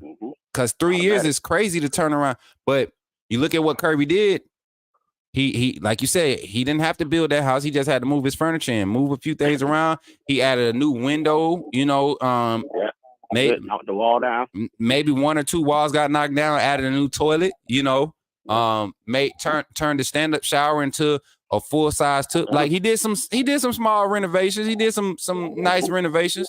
But what requires you to be the next king of college football, you really have to, you can't just win 2 back-to-back. You have to be able to win. Like your winning record needs to be one of those where your points that you lose by is more than is less than how many losses you have. At one point, Alabama had went on a streak where they lost. Their total points that they lost by was more games, was less than how many games they had lost in a 3-year span. Just think about that. Yeah. So that's crazy.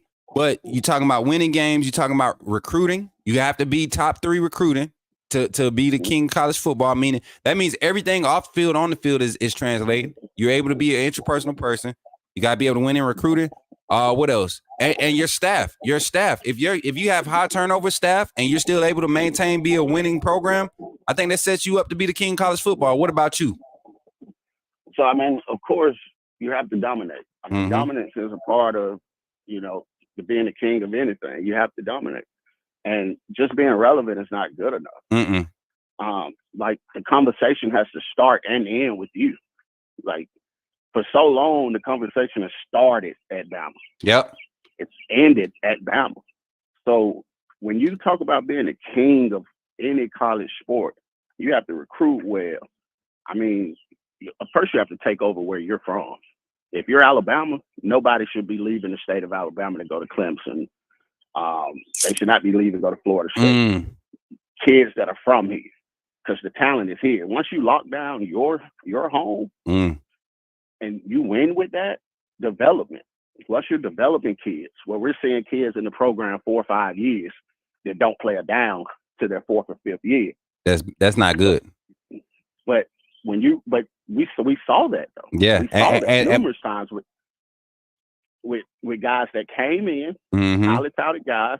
They developed, came out, played their 4th year, and went to the NFL off 1 year. You can come to Alabama and go to the NFL off 1 year. You don't need 3 years of film. You know, it's crazy though. I look at it from this side because I agree with you, but I also started looking at it, and I was in a debate, and the conversation kind of led towards this direction about how coaches are graded, right? And if I have a player, right, that has that's coming out of high school, let's say a Ben Davis. I think we got a little echo on your end, man. I'm trying to figure out. Let me see. Okay, that is. No, it's still echoing. It's gone. Uno, dos, tres. Oh, we good. Yeah. All right. So, but if you get players, let's talk about Ben Davis, his time at Bama. Very highly touted coming in, high expectations. Like you said, goes through that time of trying to develop. But also during his time here, I think Ben Davis had 3 different linebacker coaches, if I'm not mistaken. So, and he was in the doghouse too. Yeah, and just didn't want to act right on the field. So if you're able, my thing is, you have a great talent. You got a lot of talent. How are you able to keep that talent coming in and making it earn what you get? You get what I'm saying? That's what coaches who can influence culture and have a consistent influence and productive culture. That's what makes you great. Kirby, that's what keeps him up in those ranks. You look at Georgia's culture, man, almost second to none right now. You won't find a better culture right now in college football than Georgia and what they do. And I mean, he got the blueprint, tweaked a few things, and that's why it's as big as it is at Georgia. Yep. But when you look at a guy like Ben Davis was Mr. Football, highly touted, but he didn't act, he didn't walk it, he didn't. Yeah. When you get a guy down on campus, we had a guy a long time, Tim Williams. Oh Lord. Popped up out of nowhere. Tim Williams coming. He's prototype for the edge. Changed how we looked at edge rushers at Alabama. And we only had them 1 year. For real? Same with Lewis. Was a linebacker. Went through a whole bunch of health problems. Only needed 1 year. Yep. Like Justin Aboybe. We didn't have Justin Aboybe popped up and we were like, Justin Aboybe is crazy now. It's crazy. A lot of people forget when Aboybe first got on campus. So I had the privilege of being kind of, closely tied to his recruiting. I played, me and his high school position coach, we played college ball together. Shout out to Ivan Freeman, man, out there at Forest Park. But and he actually has a center right now.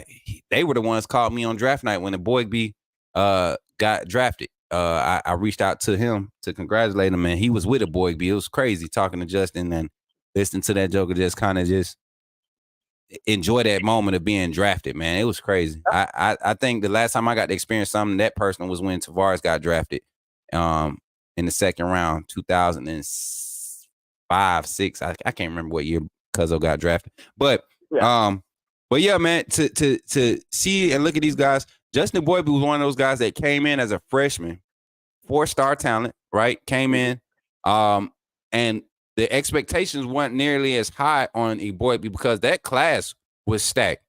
And so he kind of got buried early, but with his opportunities, you could see flashes, right? You could see development. So you go and you look at his play and look at somebody who's supposed to be just as equally talented. Is not on the coaches all the time. Sometimes it's coaches all the time. Yeah, so sometimes it's on the players. So I look at it like this, man. How many different personalities can you reach as a coach? You get what I'm saying? How many mindsets can you affect as a coach? Because not everybody shows up to work every day. Some people show up looking to get a handout. Some people show up just to be there. You know, for sure, and you see it in the culture too. 100%. Like if your culture is, if my one goes down and my 2 comes in, you don't see a drop off. Mm-hmm. Yep, 100%, man. That is where we see that change in culture, and where coaching really takes effect.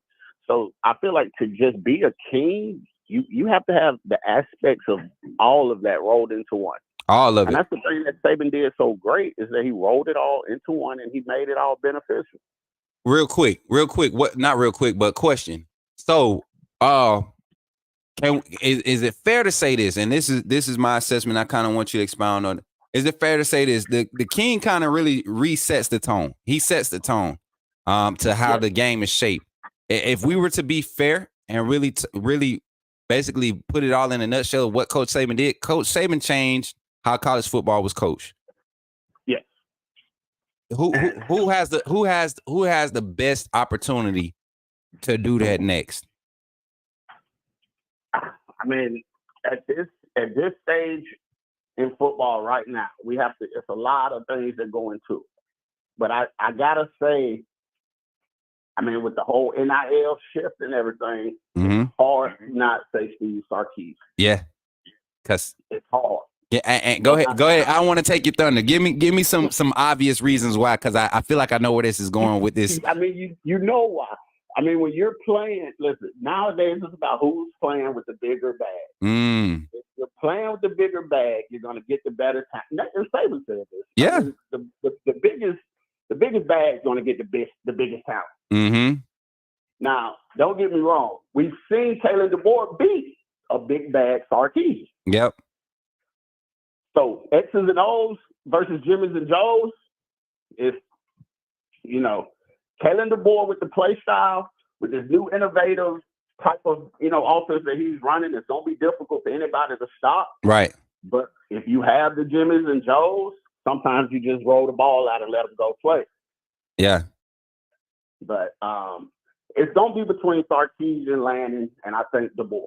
Okay. DeBoer's undefeated against both of them, so I mean, I like having that guy in my corner. Right, and we, as long as you can only be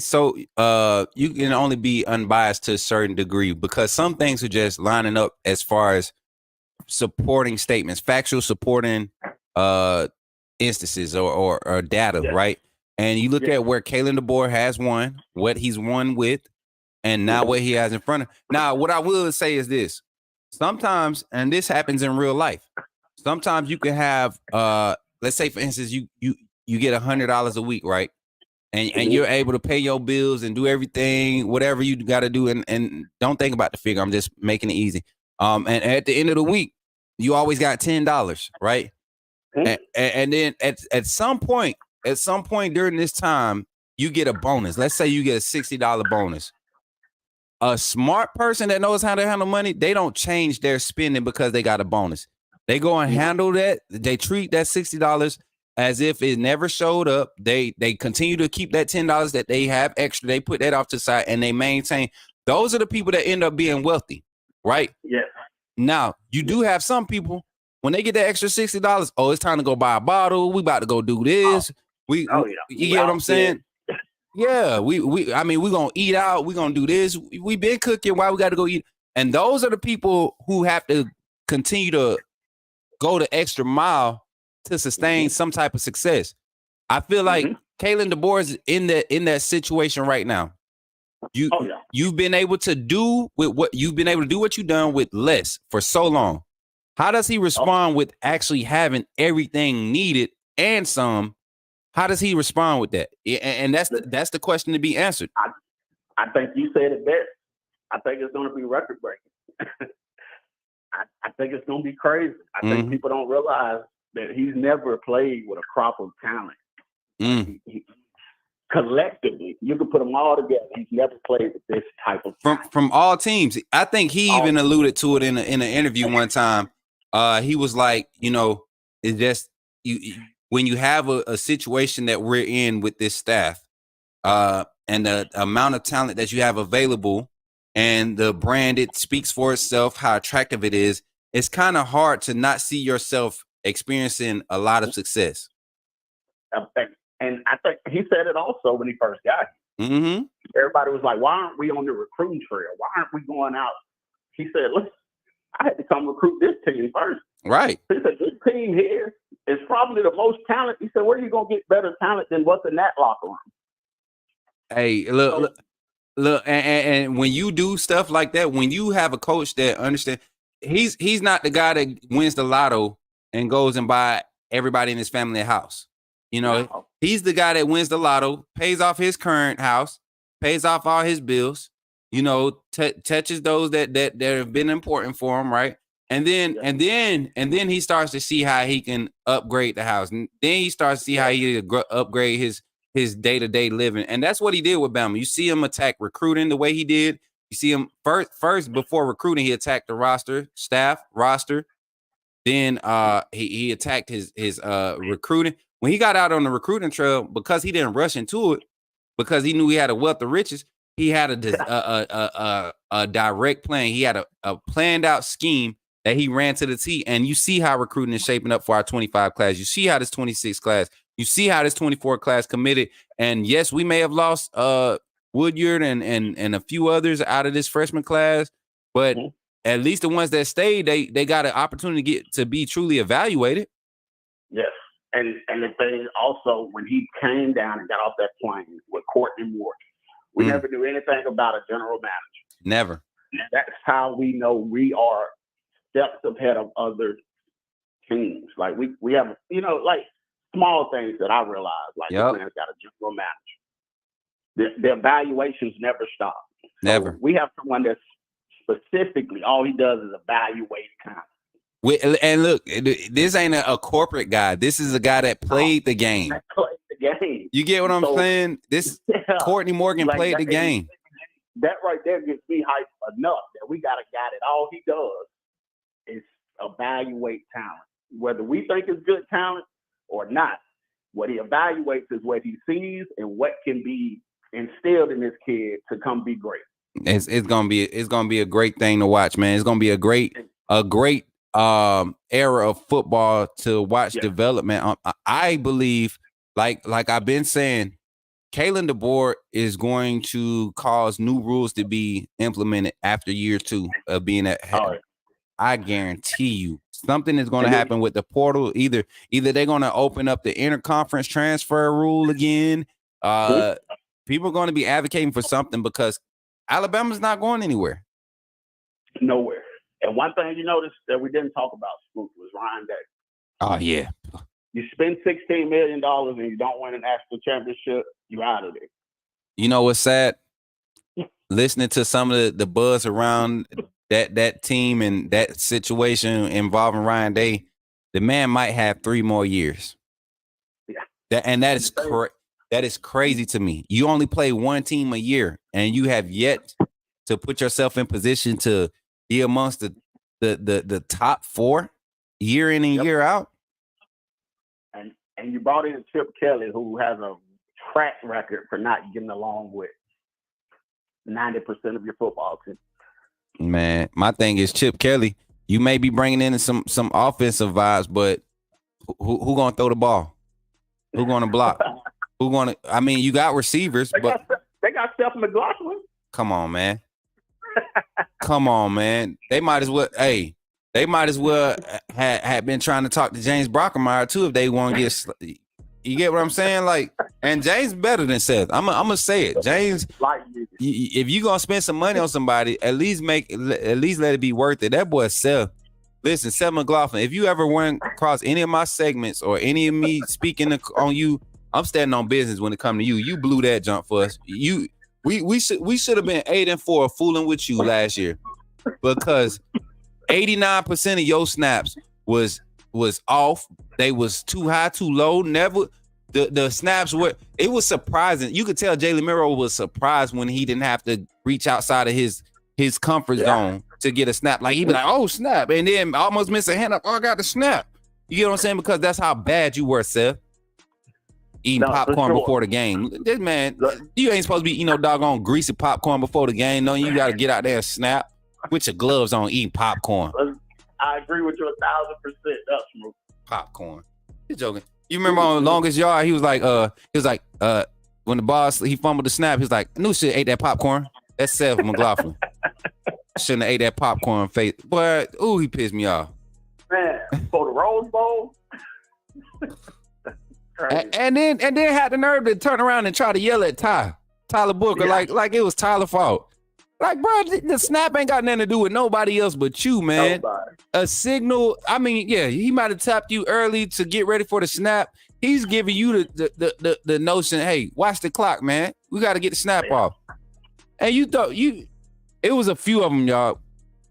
I want y'all to go back. It looked like he was just like, the way he was holding the ball. You know, usually, I don't know. I don't got the other ball in. But usually you hold the ball like this. Even as a snap, you kind of hold it like a quarterback would, and you kind of want to flick it back. He was holding the ball like he was holding the top of somebody's cup, trying to, hand it off, and just flicking it back there. And one time he just rolled it on the ground. He didn't even, yeah. Oh my God, yeah. I'm glad we passed that stage. I can't believe, boy. I told Ebony, she Bama mom and everything. She Bama fan. She love Bama, good football. But I told her if Bama and Ohio State see each other, that's gonna be a massacre. That's gonna be a massacre. I mean, I think Milroe gonna try to go for 500 passing, and everything gonna be over the top of the middle of the field. They gonna send double posts at Caleb Downs all day. They gonna run. They gonna A gap blitz all day to make Seth move. Like, it's gonna be funny. I would love to see that. And Ohio State has the opportunity to go 11-1. I pray that we see him. I want us to see him. I mean, it's inevitable if we see him. It got to be. It's one of the ones where I got a Georgia fan that I strongly dislike. I ain't gonna say I hate him, but I strongly dislike this Georgia fan since I met him. And I promise you, and we haven't talked in probably 3 years. But if I seen him in person, all that noise you was yapping, or 2 years ago you was yapping, hey, bro, nice to meet you. Square up. You know what I'm saying? Like, you got to stand on it, man. You talking too good. Hey, nice to meet you. Square up. You know what I'm saying? Yep. And that's how it is with Seth and his Bama team. I promise you. Hey, glad to see you. Square up. Now we about to get at you. Caleb, nice to see you. Square up.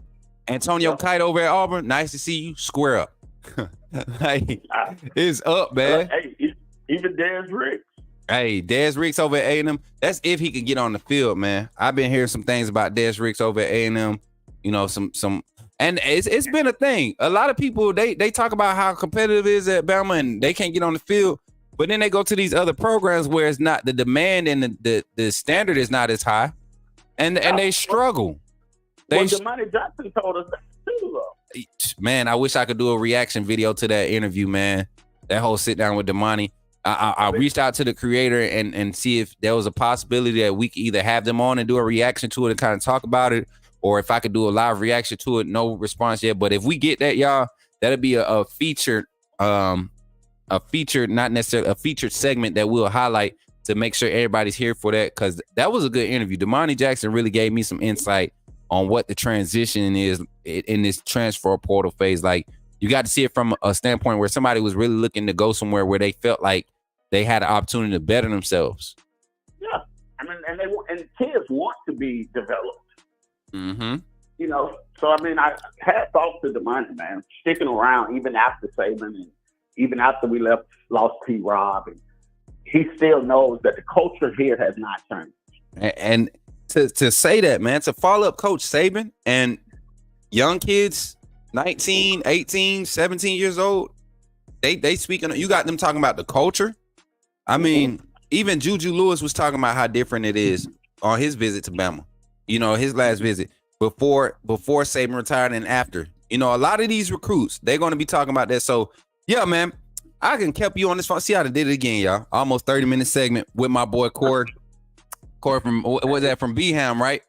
Yeah, out of Birmingham. Yes, sir, man. Listen, Cory, anything you want to say to the people before I let you up off here, before we start closing down the morning show for today? Listen, man, I just want to say roll tide, and the tide will roll, Yes, sir. Listen, I'm right there with you, my brother. Hey, call in anytime, bro. I appreciate you. Yeah. Hey, appreciate you, Smook. Thank you. All right, man. Roll Tide. Roll Tide, brother. Yes, sir. Much love to my boy Cory calling from Birmingham. Listen, to today's segment, it didn't get as spicy as I wanted it to, but I think they're getting the message. I think Georgia fans, I think Auburn fans, Tennessee, Florida, all y'all, I think they're getting the message. And any other fans who want to come here talking crazy, pull up. We here. Let's talk about it. Why are y'all so threatened by Bama? Why are y'all so threatened by Bama? We ain't supposed to be none no more. Coach Saban gone. We got a new coach who's been coaching the Pac-12. It don't matter that he went to the national championship.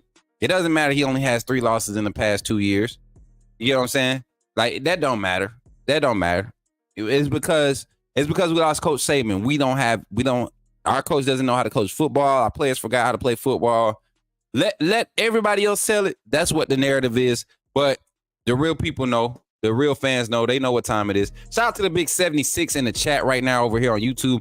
Listen, if you have not already, please run the likes up on the video. We are on the streak, man. We are 22 likes away from hitting that 100 goal. So if you haven't, make sure you share this while we do our closeout with our announcements and everything. We talk about tonight's show. Tonight's show, we got some recruits lined up. Tune in to see who is going to be. I think I have 5 or 6 options. We're going to top some loose ends here right after the segment. See who we're going to actually have on tonight. I'm thinking maybe have 2 on. Start keeping it at 2. That way we can do calling segments, get some reviews, look at some film. Might have a recent portal signee jump on. And then before we get out of here, we did have some comments that we want to talk about. I think somebody asked about the transfer guy, Cam Howard. Cam Howard. Let me see if I can pull up his graphic real quick.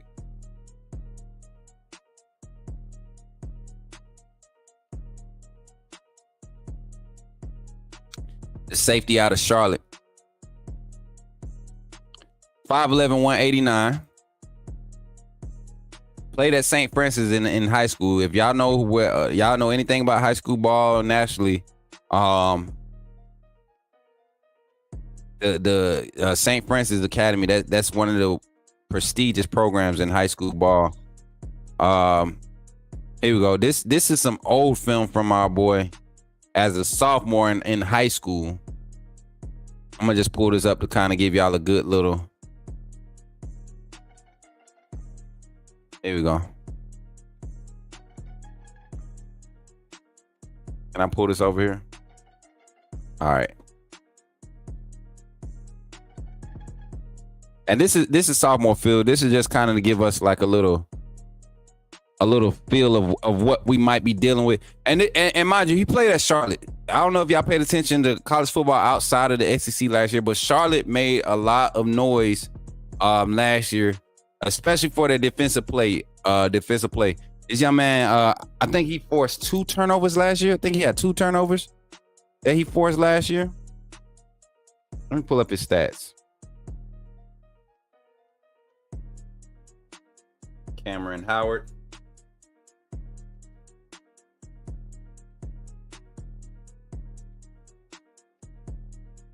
Let me see.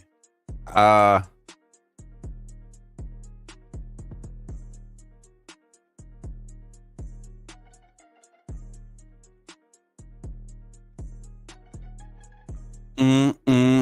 right, here we go. I got his stats up now. So last year, had 8 tackles, 1 interception, and a half a tackle for loss. That's what he had last year as a freshman. Played at St. Francis Academy. We might be able to get Cam on the line tonight. Let's see if we can get Cam on the line. Let me see. I'm gonna reach out to him right now.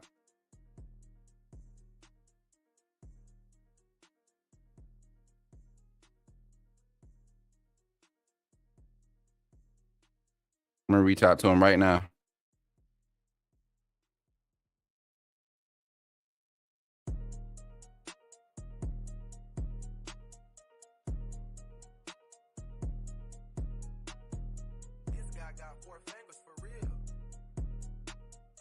Y'all go check him out. It's Cam Plug at Cam Plug on Twitter.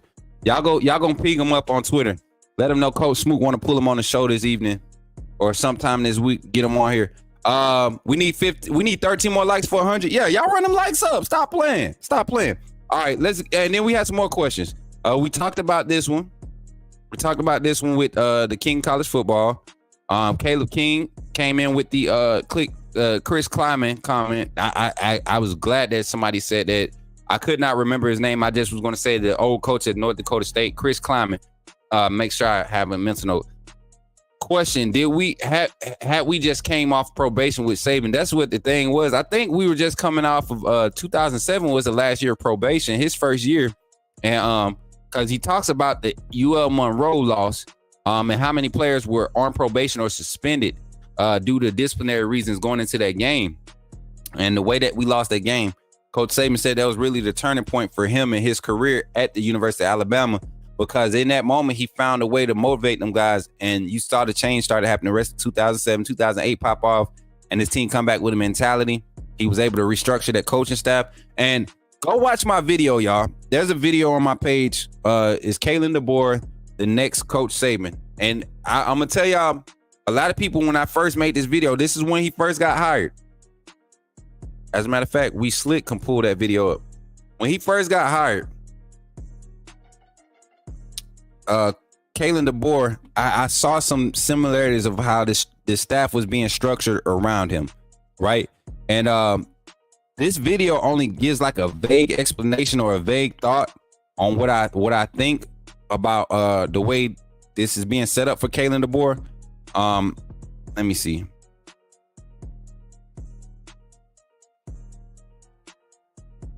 I'll show y'all real quick. Yeah, I think this is a good one to end the show on too. Let me show y'all this right here. Is Kalen DeBoer the next great Alabama coach?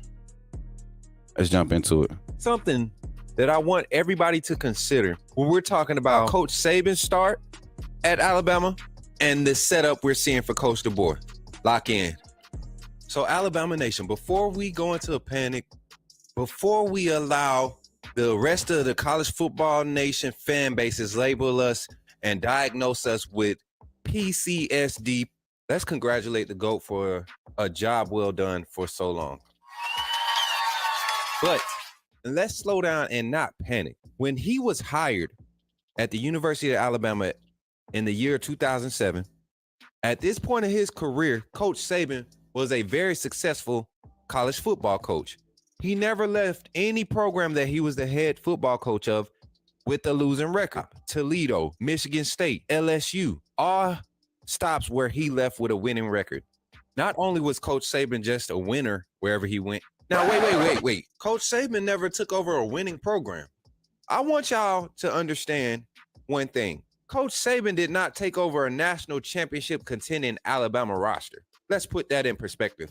Let's turn the page to Kalen DeBoer. Coach Kalen DeBoer had great success on the NAIA level, 3 national championships, from Fresno to Washington, now to Alabama.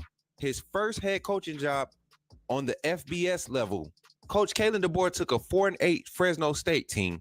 COVID year went 3-3 because the season got cut short. Turns around that following season, that team goes 10-3. They win their bowl game. And mind you, let's highlight some key wins during that time at Fresno State. 2 top 25 ranked teams, one being UCLA and the other being San Diego State. He gets hired by Washington. So in that quick overview of both coaches, you can understand when I say there's a similarity as far as these coaches being able to go to programs and turn around and create a winning atmosphere. Well, if we be honest, Coach Saban had not assembled his staff for that year. In the year of 2007, Coach Saban was still working with everything from what came before him. So we checked the first block with head coaches. Let's dive into the staff and take a look at the similarities that is happening. Listen, if y'all want to watch the rest of that video, man, y'all can go watch it. What in the world? Why is that popping up? We ain't trying to watch no. Let me stop. Let me stop. Listen, I'm petty, y'all. I'm sorry, but go check the video out. It's Kalen DeBoer, the next great Alabama head coach. I think that's a good informative one. I'm actually going to go back and make another reply to it because of how things have shaped up. Because during that time, we didn't even know who our offensive coordinator, defensive coordinator was when we made this video. when I made the video, I was just speculating on possible names. And you go into it, you'll see a lot of similarities. I kind of touched on the fact that Coach Saban didn't get a chance to make his staff or create his staff until the second year at Alabama. Him sticking around to be an advisor to Kalen DeBoer and this staff, I believe he made a note of that. Hey, if you're going to be an offensive guy, you bring your staff of everything you're comfortable with, and you could get you a defensive coordinator that you're comfortable with that can handle that side of the ball. He did the same thing with Jim McElwain. He brought in a young coordinator, an up-and-coming coordinator, and Jim McElwain, somebody who had been proven at different spots, but just hadn't been put on this stage yet, right? I think Coach Kalen DeBoer did the same thing with Kane Womack. You bring up Kane Womack, add him to the defense side, somebody whose defensive philosophy you're comfortable with, who has that play calling skill, that play calling experience. Plus, Kane Womack just came from being a head coach at South Alabama. You get what I'm saying? So it's not far-fetched to see that type of similarity. But look at the staff on the defensive side, recruiters galore on the defensive side. Offensive side, you got offensive coaches. Robert Gillespie came over from the previous staff. Coach Burns came over from the previous staff with Coach Saban, right? And a few other, just Freddie Roach came over with Coach Saban. Freddie Roach came over from Coach Saban era to Kalen DeBoer era. Well, you look at Bo Davis was part of Coach Saban's staff early in that tenure when they set the foundation. So you got a lot of similarities in the makeup of how these staffs and how this program is being structured. It just seems like Coach DeBoer is being accelerated because Coach Saban is behind him. So we could jump into that conversation tonight. I might actually make a cut. That video make me want to go back and not edit that one, but make another one. And we just kind of give an update because I want people to be able to go back and reference this and just I called it, man. I just called it. For some reason, I take you seriously with that visor. Like, I take you serious. Nah, no, listen. It's something about the visor. When the visor come on, it's serious. I don't know if y'all seen the picture of me in my first head coaching gig as a high school coach. I was at Calvary Christian in Columbus, Georgia.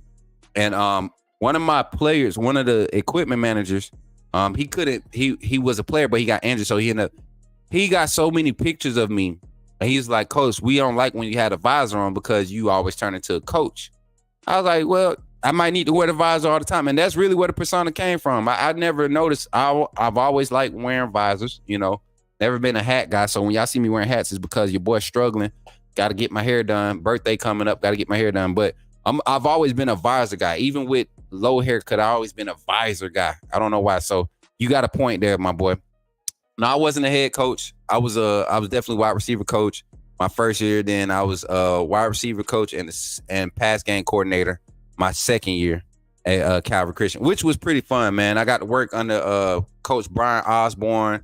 I got to work alongside with Coach Levi Dunn, who's now at UTS. I think he's at UTSA, or is he at UTEP? He's at one of those UT schools. UTSA. I want to say it's UTSA. Levi Dunn. I think he's actually working as an analyst, or on-field analyst. So, yeah, come from a good little coaching tree. And if you all are from the area, you all know Levi Dunn, that name. Yes, I worked with his son. Me and his son worked together. So that's where a lot of my offensive growth came from, learning from that scheme. We have to remember a lot of our players are Coach Saban recruits, so that winning attitude is still present. We are in good shape. 100% Piano, man. I wish you could have called in today too, man. Definitely would have loved to hear what you had to say to the naysayers. You're definitely our coach. Love you, my guy. Hey, 100% Kareem. 100%. I appreciate y'all for real. So with that being said, y'all, the timing be perfect. Don't forget tonight. I think we might have to go a little bit later tonight. I have two important meetings tonight. One is a family thing, and then the other one is really for the network. So if I don't go live for the full 2 hours tonight, just be looking out for the notifications, because the schedule, the daily schedule is not going to change. If I don't go live tonight for the full 2 hours, we'll just go, instead of not going tomorrow, we'll go tomorrow too. We'll go tomorrow morning and evening. I don't mind. I think if you all want to do it, give me some topics. Email me some topics. Get in the Discord. Let's talk about things to discuss on the show. Start posting news findings, everything about that. Because this is a reactive phase of what this channel is doing. Not a reporting phase, but a reactive phase. So that's how we're going to continue to keep the engagement high. We want to react to news. We don't necessarily want to break the news. I don't care to be the insider right now. I don't care to be the insider, the recruiter insider right now. I want to react. I want to build that side of our content. It'll be easy to get out here and post on Twitter. Everything that's being thrown in my inbox, all the confirmation that I have, it'll be easy. But I'd rather react to it and a lot of fan base to react to it too. We need 7 more likes. We only need 7 more likes to get to 100, y'all. So with that being said, don't forget, Outside with Coach Smook event. We got that September 28th. I can't wait, y'all. I'm excited. This will be the first of many. I think this one will probably be the most craziest one because it's the official first one. The first one wasn't necessarily official. Y'all know I was with Bama Football on YouTube, and I was doing everything in my power to make sure I make it known that I wasn't trying to do my own thing, but there was a group of people that really wanted to link up. And I'm glad that I did do it that way. I'm glad I did do it that way because I met a beautiful group of people. I think we had like 15, 20 people there that were actually, undefeated members. And then we had some more people just hanging around that don't necessarily come into the chat, but they saw the vibe. So I appreciate you all for supporting. Listen, join the Discord. The Discord link has been flowing through the chat. If you haven't joined the Discord, please join it. Come in ready to have a good time. You never know what you're going to expect in that locker room. And we're still looking for people to join the team. I'm looking for personnel to help with thumbnail graphics. We're also looking for personnel who are going to be in all the major areas where we'll be traveling. So if I'm going to be traveling to a town near you and you think you could hold a camera or something until we get a full-time videographer, let me know. Let me know. You want to travel, be behind the scenes, see how the network works and how we move? Let me know. We're always open, for help, for assistance. We're trying to reach goals. We're trying to help people at the same time. So if that's something that you want to do, let me know. What was that? Oh, giveaway, AAA giveaway. Let's talk about it before we get up out of here, sis. AAA giveaway. Let's talk about it. Here we go. Here we go.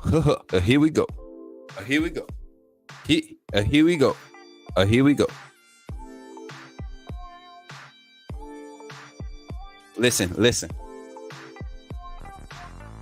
I ain't gonna pull the pillow up. My shoulders hurt. I don't feel like reaching that far. But y'all know the pillow giveaway. We got as a matter of fact, we might have another gift added to the giveaway. My mom was talking to me last night. Shout out to Mama Hines, Mama Smook. She came, we was on the phone last night talking about some items that we want to add to the giveaway. So for my ladies, we got something special coming for y'all. A custom Alabama carrying bag, right? The only thing that sucks about that, you can't take it to the stadium, but for the tailgate, when you pull up to the tailgate, you'll be able to have it. You know what I'm saying? But first, big thing on the list right now, we're going to start in order. This will be the first one given away. I think Friday. We're going to do this one Friday. Marquita, make sure we remember, we're going to do this one Friday. All right? We're giving the cup away Friday. So if you haven't become a member of the AAA fam, go ahead and become a member. That's an easy way to get entry. You can, at the lowest level, you can join at the lowest level, $2.99, supporting the channel. You can join and you'll be in the entry, free entry to get this, right? But you also have to be following, subscribed on all the socials, right? And that gets your free entry. All right, so we got this cup that we'll be giving away. Nice little igloo cup. You know what I'm saying? Keep it cold, keep it hot, whichever one. That one's going out this Friday. Somebody will be a winner of that this Friday with our random raffling. And mind you, our giveaway this Friday, we plan on giving away some money again. What's next, y'all? We got the cup. Oh, the socks. Where the socks at? Then after the cup, we got the socks. The black and crimson with the white script A crew cut socks by TCK for the big feet. So ladies, if you win it, give it to a fella. Or if you got big feet, enjoy them. You know what I'm saying? Big-footed women. Ain't nothing wrong with it. With your long toes. I feel you. I see you. All right. And then we got the Alabama throw blanket, the fleece throw. That one's going out. It's going to be going out with the pillow. I know y'all remember the pillow. My sister Aisha Langley, my brother Coco's wife, she'll be making a fresh new one to get y'all the custom pillow, Alabama pillow. And then last but not least, We working on getting this thing right here signed. This is the Alabama football. Going to get it autographed by multiple players. We're going to have that thing pumped up. We're going to get this one out at the Bama versus Georgia tailgate. Outside with Coach Smook, Bama versus Georgia tailgate. We'll be giving that away. But that's not the only giveaway we'll be doing, y'all. All the sponsorships offers that I have coming through right now, I will that will be part of the negotiating. I want them to be able to contribute to the community and give back to the community, because if it wasn't for y'all, my hairline pushing back. You need a head, man? Me too, brother. Me too. Out here struggling. But yeah, so going forward, y'all, I mean, we might be able to, I want to partner. I want us to be big enough to where, you know, we do phone giveaways. I want to give away a PlayStation. I want to give away Xbox. Like, for all my gamers out there that want to, you know, join the leagues, I want to be able to sponsor a league where the winner can win a new system, or, you know what I'm saying? Like, we want to do some things that help grow. He said, hey, Coach Smook, can we get a CKD to sign it too? Hey, y'all know what the narrative has been out there about getting the Coach K on the board. That's one of my goals, y'all. I'm not gonna lie. If y'all really want to see me really, and it's not a petty goal, it's just a goal because the persona or the message that's been portrayed out there is that Bama media, and I don't want to listen. I'm gonna keep it real. What I did last time, I had to go on this side of the fence. I had to get up in the chair. Y'all remember I got up in the chair last time I got up in the chair, and I said, I'm about to dive in. I'm gonna go ahead and dive in on this one too. Let me take a swim real quick. So the narrative that's been pushed by some Bama coverage people is that Kalen DeBoer and which is crazy to me that it was even talked about, even thought about. And y'all know who it came from. It was a narrative pushed out there that if you ain't white, old, and bald, or you're not one of the known beat writers, that you couldn't get a sit down with Kalen DeBoer. I don't believe that. I don't even think that's part of the culture in that program right now. You know, and even the staff members, the people that control the access to the teams, my interactions with them, me personal, young black man, dreadlocks, didn't dress like the rest of the media people, didn't act like the rest of the media personality, team reporters or anything like that. But I never had those type of negative interactions with some of the staff there. You get what I'm saying? As a matter of fact, every interaction I ever had, you know, even with the small incident that happened, never had a negative interaction. Everything was either informative or it was pleasant, right? So that's one of my goals. I want to get in. I've been able to talk to Jamarcus Shepard. I've been able to talk to Coach Mo. You know what I'm saying? I want to talk to Coach Kalen DeBoer. That's a goal of mine. I want to be able to sit down, me and Coach Kalen DeBoer have a segment. I don't know what I understand what it entails to get to that level. But from not even from a team reporting standpoint, but from a content creation standpoint, I want to make that happen. So y'all keep giving me ideas, pushing the energy, give me that push. And I think we can make it happen. I think we can definitely have that happen before the summer is over, before we kick off. Even if we show up to game day, y'all know College game day is going to be at the University of Alabama in T-Town that weekend. That's why we're trying to go ahead and lock in our secure our spot. And we also need to run. Oh man, that's why I need y'all on Discord and active on the socials. I want to run a poll. Where should we try to set up? I'm the type of person, I don't need to be near the stadium to experience a tailgate, right? Especially if it's a big group thing, which I feel like it's going to be. I don't think I want to be in that traffic right there on the strip or anything like that. So we got a few spots. We're thinking about doing one around the street from the strip. We got a apartment complex parking lot that they will be willing to give us a flat fee to go from noon, a few hours before noon to midnight, right? Which I believe would be an ample amount of time to hold down a parking lot. I think that would be awesome. But the traffic getting to it will probably get tricky, right? So, but we have two other spots off campus, not necessarily off campus, but right outside the campus, where if we set it up correctly, it'll probably be the best thing to happen. You get what I'm saying? We got space. We ain't got to worry about nobody coming that ain't supposed to be there. If you're supposed to be there, you're supposed to be there. But we do want the exposure. We want other fans to see it. So we're trying to find the ideal location. If you have any ideas or suggestions for that, let me know. Inbox me, email me, preferably email coachsmook@gmail.com, or come to the Discord, make a note of it. The moderators will see it and bring some attention to it, and we'll add that to the planning and the discussion of setting it up. But that's the main event right now. The outside with Coach Smook, behind the Bryant Museum. See, that's gonna be taken. I guarantee you, it's already somebody already taking it. So, but if we want it, we can get it. If we want it, we can get it. And like I said, a day like that, it would be crazy to have the last signature. And I want to get like 15, 20 signatures on this bad boy. But it would be awesome to get the last signature, Coach Kalen DeBoer, and mess around. Don't mess around and let me run into Coach Saban. You know he's gonna be on College Game Day set. So don't let me mess around and we get some hype and I get pulled up on the stage for College Game Day. Listen, I'm putting the family on. If that happened, we get there early enough to go to College Game Day, interact with Tebow and Paul and Coach Saban. Not Tim and that's the SEC crew, but Coach Saban, Des Howard, what's the guy name? What's the other guy name? Lee Corso, is he still alive?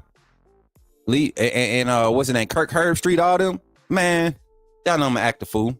We're gonna put AAA on the map that day. So definitely pull up Pat McAfee. Yes, imagine if your boy got to sit down with Pat McAfee. Y'all think me and Pat McAfee, y'all know he be standing up. I wanted to stand up, but you know what I'm saying? I don't have a camera tall enough just yet. We ain't got that set up just yet. But with that being said, y'all, I appreciate y'all for hanging out with your boy. It's always fun to have y'all in the room, man. What the church folks say.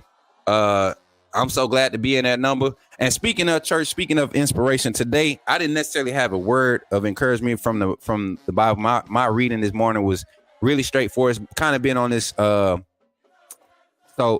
I'm gonna tell y'all what my reading has been on. So my daily inspirational readings have been on this trend of like taking advantage of opportunities. I think that's the series. Seizing the opportunities. And that's why every day y'all see me coming in. That's what I've been encouraging y'all to do, to shoot your shot. You know, that's the new saying. That's what we say now in this society. Like when you want to take a chance or something, you trying to talk to a female or a male, you know, you trying to get at somebody, or you trying to take a business opportunity. They call it shooting your shot. And if I had to encourage you today, shoot your shot. If it's something out there that you really want to get at, if it's something that you really have been working towards, you know, it may not be fully ready to engage, but don't hesitate to shoot your shot if the opportunity presents itself. Some people have interviews that they waiting to do. Some people have business opportunities and pitches that they got to pitch. Don't try to make everything perfect. You know, I was coaching a good friend of mine, nervous about an interview, and I was like, look, man, just shoot.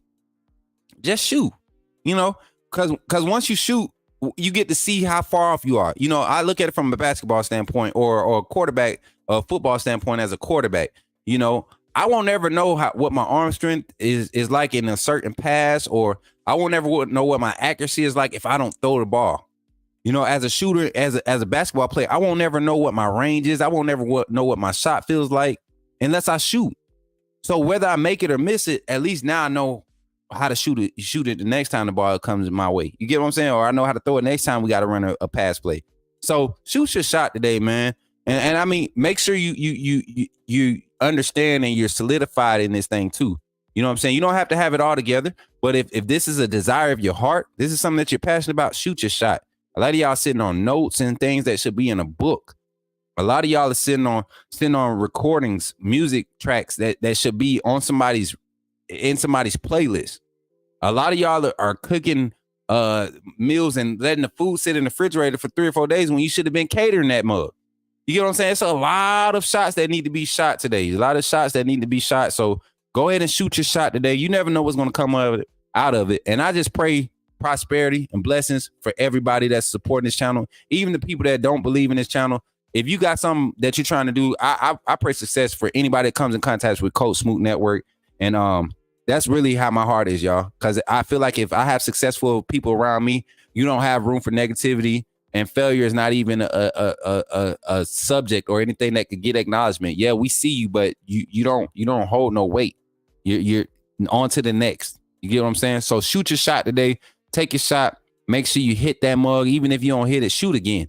Shoot again after that. You know, just keep shooting till you can't shoot no more. Shoot your shots, man. Shoot your shots, AAA fam, SOS, all that good stuff, man. I love y'all for real. I really do. Y'all make it easy. Go today, shoot your shot. It's been fun this morning, y'all.